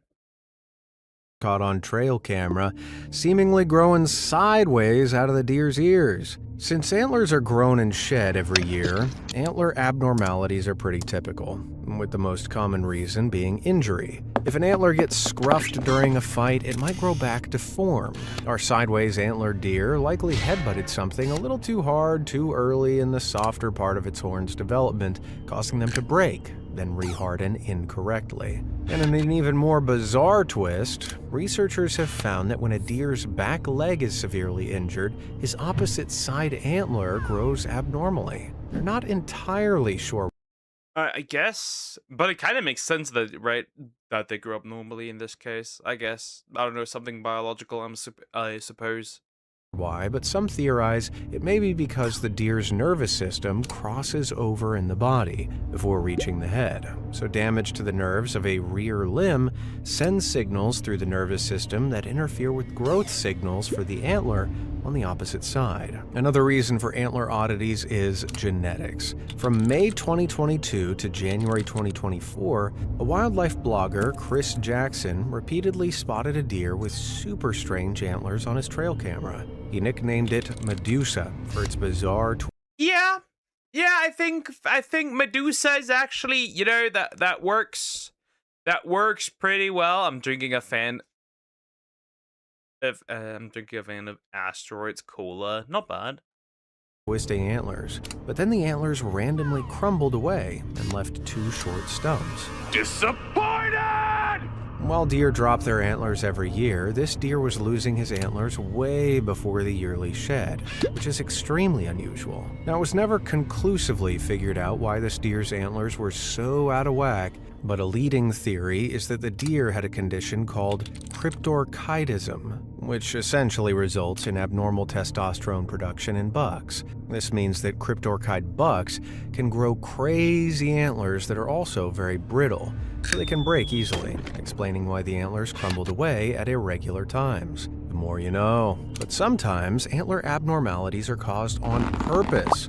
Check out the ridiculous racks on these deer. What the fuck is that? And it looks actually kind of chill. You may think this is AI, but it's real. Unlike other antlers, these spanning spines didn't occur all naturally. They've been specifically bred on deer farms to look like this, because hunters will pay a pretty price to shoot and mount a set of antlers like that. Those hunters sound like a bunch of Gastons to me. I use antlers in all of my decorating. As Julie Andrews once famously said, Doe, a deer, a female deer. but what about when that female deer grows antlers and a male appendage? How does this happen? Oh no! Don't give the blue hair people the ammo. The trans deer. How does this? Wow, interesting.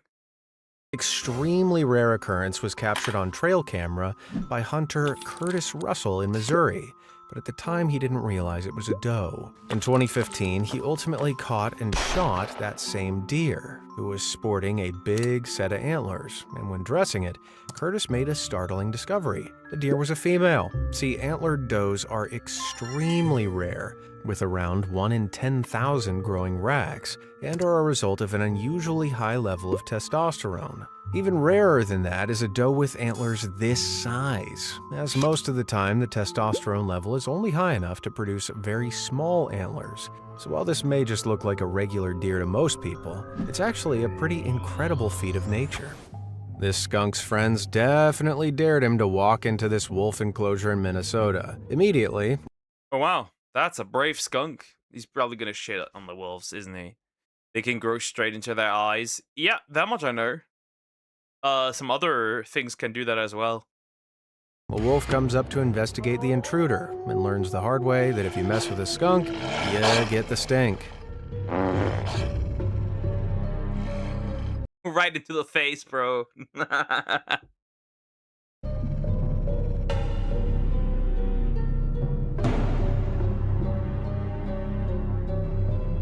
the timestamp, you can see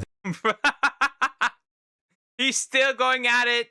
that even 4 minutes after the skunking, the wolf is still rolling around trying to get the stench off its coat. Now, unfortunately, this video won't be getting uploaded to YouTube entitled Skunk Pwns Wolf anytime soon, because later that night, the skunk was unfortunately eaten by some other wolves. But the revenge! At least it went down fighting, even if it was a funky smelling fight. Okay, just what the heck is going on with this trail cam pic? That's a good question. That's just a random girl near some deer. Damn the deer whisperer. I'm equally baffled and creeped out. Well, in this 2012 series called Following the Deer by photographer William Harper, his trail cam photos have circulated around the internet, claiming to capture odd occurrences in the Skokie Lagoons, a mythical-sounding nature reserve in Chicago. Like this older gentleman who seems really happy talking to a deer in the dead of night, or this young, seemingly lost girl standing between two deer, including one where she appears milliseconds away from getting hit by a charging buck. Unfortunately, though, despite what internet forums initially claimed, these trail cam captures are really the product of a lot of artistic license and a heaping portion of Photoshop. Kinda disappointed, but kinda relieved. You're about to see one of the most hilariously confused reactions I've seen on camera. Check out what happened when this possum was attacked by a coyote and wound up playing dead. Interesting, I suppose. Dear, no, that's illegal.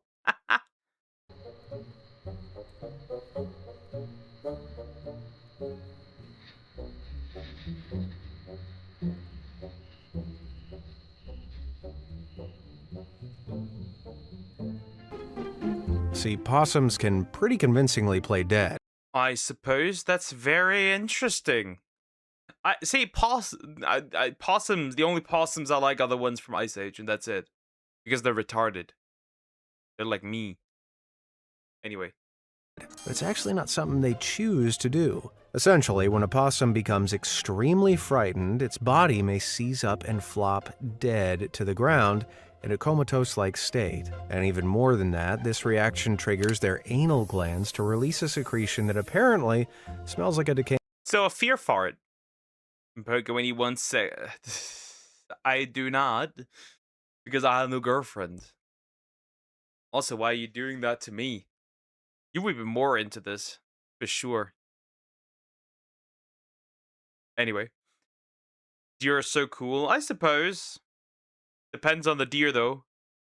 Corpse. It's basically the equivalent of fainting and pooping yourself every time you watch a horror movie. So it is beneficial when I do that after all. Now who's the pathetic coward now, Mom? In 2016, Kansas police were contacted about a potential mountain lion roaming a public park, so they set up trail cameras in the area to monitor the animal activity. But when they didn't find any mountain lions, they did find something a little, weird. They caught a furry? They caught a furry. A female furry. But they caught a furry nonetheless. Either some local troublemakers decided to put on a little show for the trail cameras, or these cameras intruded on a furry midnight meetup. I don't want to think what happened after this picture was taken. In reality, this was definitely just some residents having fun, dressing up like werewolves and gorillas, plus a random old woman holding a bow and arrow. But I'd have paid money to be in the room when the cops found their... I guess, sure. I mean, you can hold a bow, I suppose, but yeah. That is a furry. That is a furry. Yep. 4K. mountain lion. Now check out this trail camera that captured this coyote.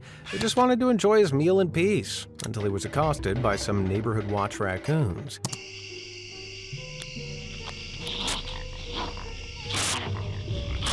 The poor coyote even tries to get his food to take away, but these raccoons are having none of it. Bro only got the tail and that's it. I think that's a squirrel. It should be a squirrel. I don't know if it is, but it should be. Man, I thought coyotes were the real threat. Back in 2014, self-taught photographer Stevie set up a trail cam outside his home in Wisconsin. He was hoping to capture and admire the local wildlife, but he wasn't expecting to capture this legendary appearance. What the fuck is that? Is that a person? In a costume?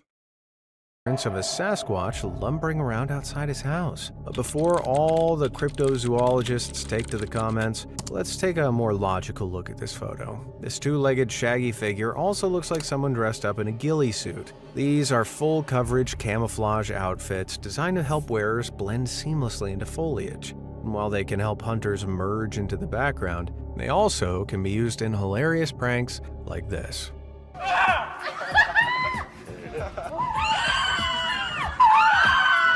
So, seeing as this supposed Sasquatch sighting is probably a prank, it looks like the ever-elusive Bigfoot has yet to be seen. That's a terrible joke. I got Poke, is that you? No, that is not me. How much longer is this video, Poke? Like 3 more minutes? I will end after this one anyway. My headache's killing me. Check out this tight squeeze. The bear. How did he get his fat ass in there? How did bro get his chunky eye in there? Does he even get out of there anymore?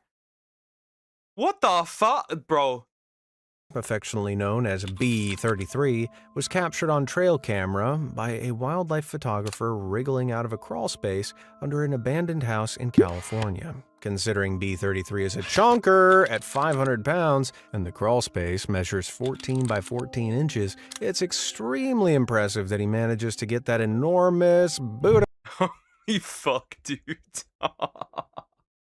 How did he get his fat ass into this? Bro got his ass stuck? No, apparently not. Bro, they really are nothing but just like furry gelatinous mass. There's nothing else. They're just furry gelatinous mass. How did he... Bro, this is like, you know... This is like a fat woman forcing herself into leggings. I don't know how she does it, but she still did it.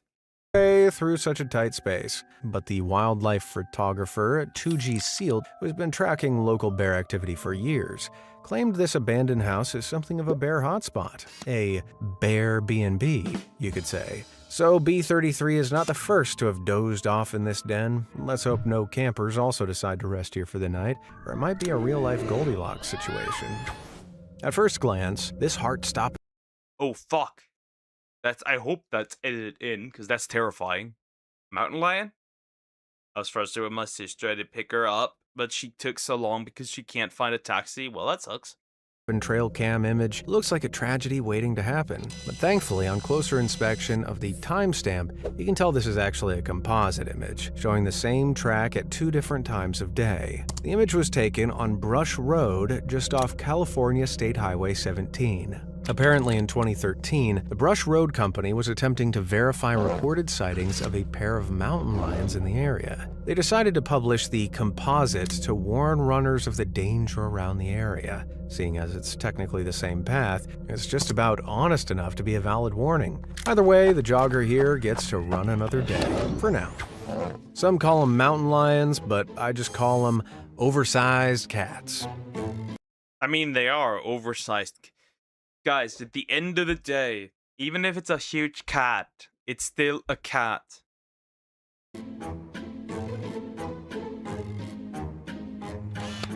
I mean, just look at this little guy as he plays on the swing. Who wouldn't fall in love with that little face? Oh, never mind. Have you ever seen a drunk bear? Well, you have now. Not yet, but I have seen the movie Cocaine Bear, so there's that. I suppose. Does that count? So far, you didn't see the one. You watch some more Logan clips, and I won't today because after this one I'll end because my head is hurting.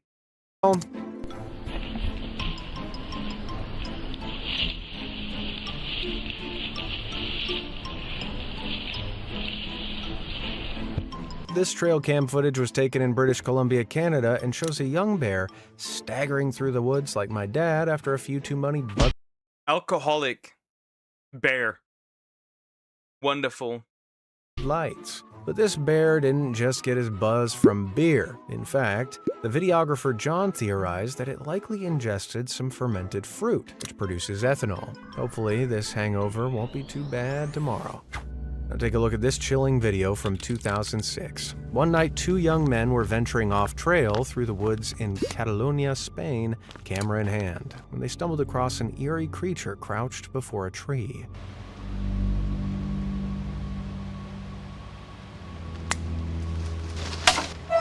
Did anyone's heart drop out of their butts watching that? Because, same, this footage was actually one of YouTube's first.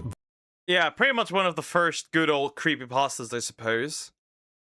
viral videos and spread not only through niche cryptid circles, but even reached the mainstream media. People believed that the men had truly encountered some sort of fallen angel demon, with its wings visibly torn off, while out in the woods. But as it turns out, this was actually a marketing campaign for none other than Diesel. Yeah, the clothing brand Diesel. Man, they just don't advertise clothes like that these days. And the creepy creature? Nothing more than prosthetics. So they had a what you could say diesel this is a diesel campaign. I'm being clawed by my cat, which hurts. So there's that, I suppose. I'm so disappointed at you. Some people like the Superman Logan clip. VTuber's like, no, I had to wait next weekend. You're watching Superman Logan clips. Because most of the time these things just don't interest me that much. So there's that. Now, I don't know what fallen angels have to do with genes, but it was extremely effective and proves that even from the dawn of the internet, people were lying online. If you want to watch some more creepy critters caught on camera, check out this video. Thanks for watching, and see you next time. Well, that's the end of the video. So yeah. Oh, my cat is still clawing into my thighs. Help. Anyway, Diesel nuts. Cat and him. Diesel these nuts. You absolute degens. Anyway. Yep, that'll do, I suppose. Yeah, some of these things are just very interesting. The deer were freaky. So there's that. Only the deer were freaky.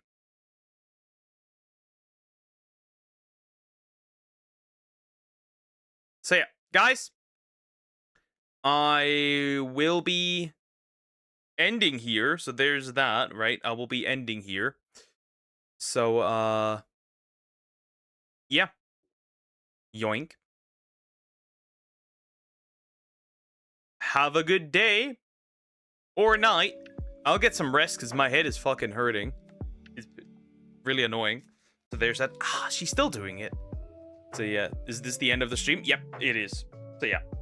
I'll edit all of these, then I'll upload them, and that'll be that. Right, I'll get through this as quickly as I can. Probably not today. I still need to upload something for for college, so there's that. So yeah, take care guys, and don't gonna gump, and I'll see you tomorrow. Bye bye. Tomorrow we'll continue with Scorched Earth. Yay. Okay guys, bye bye.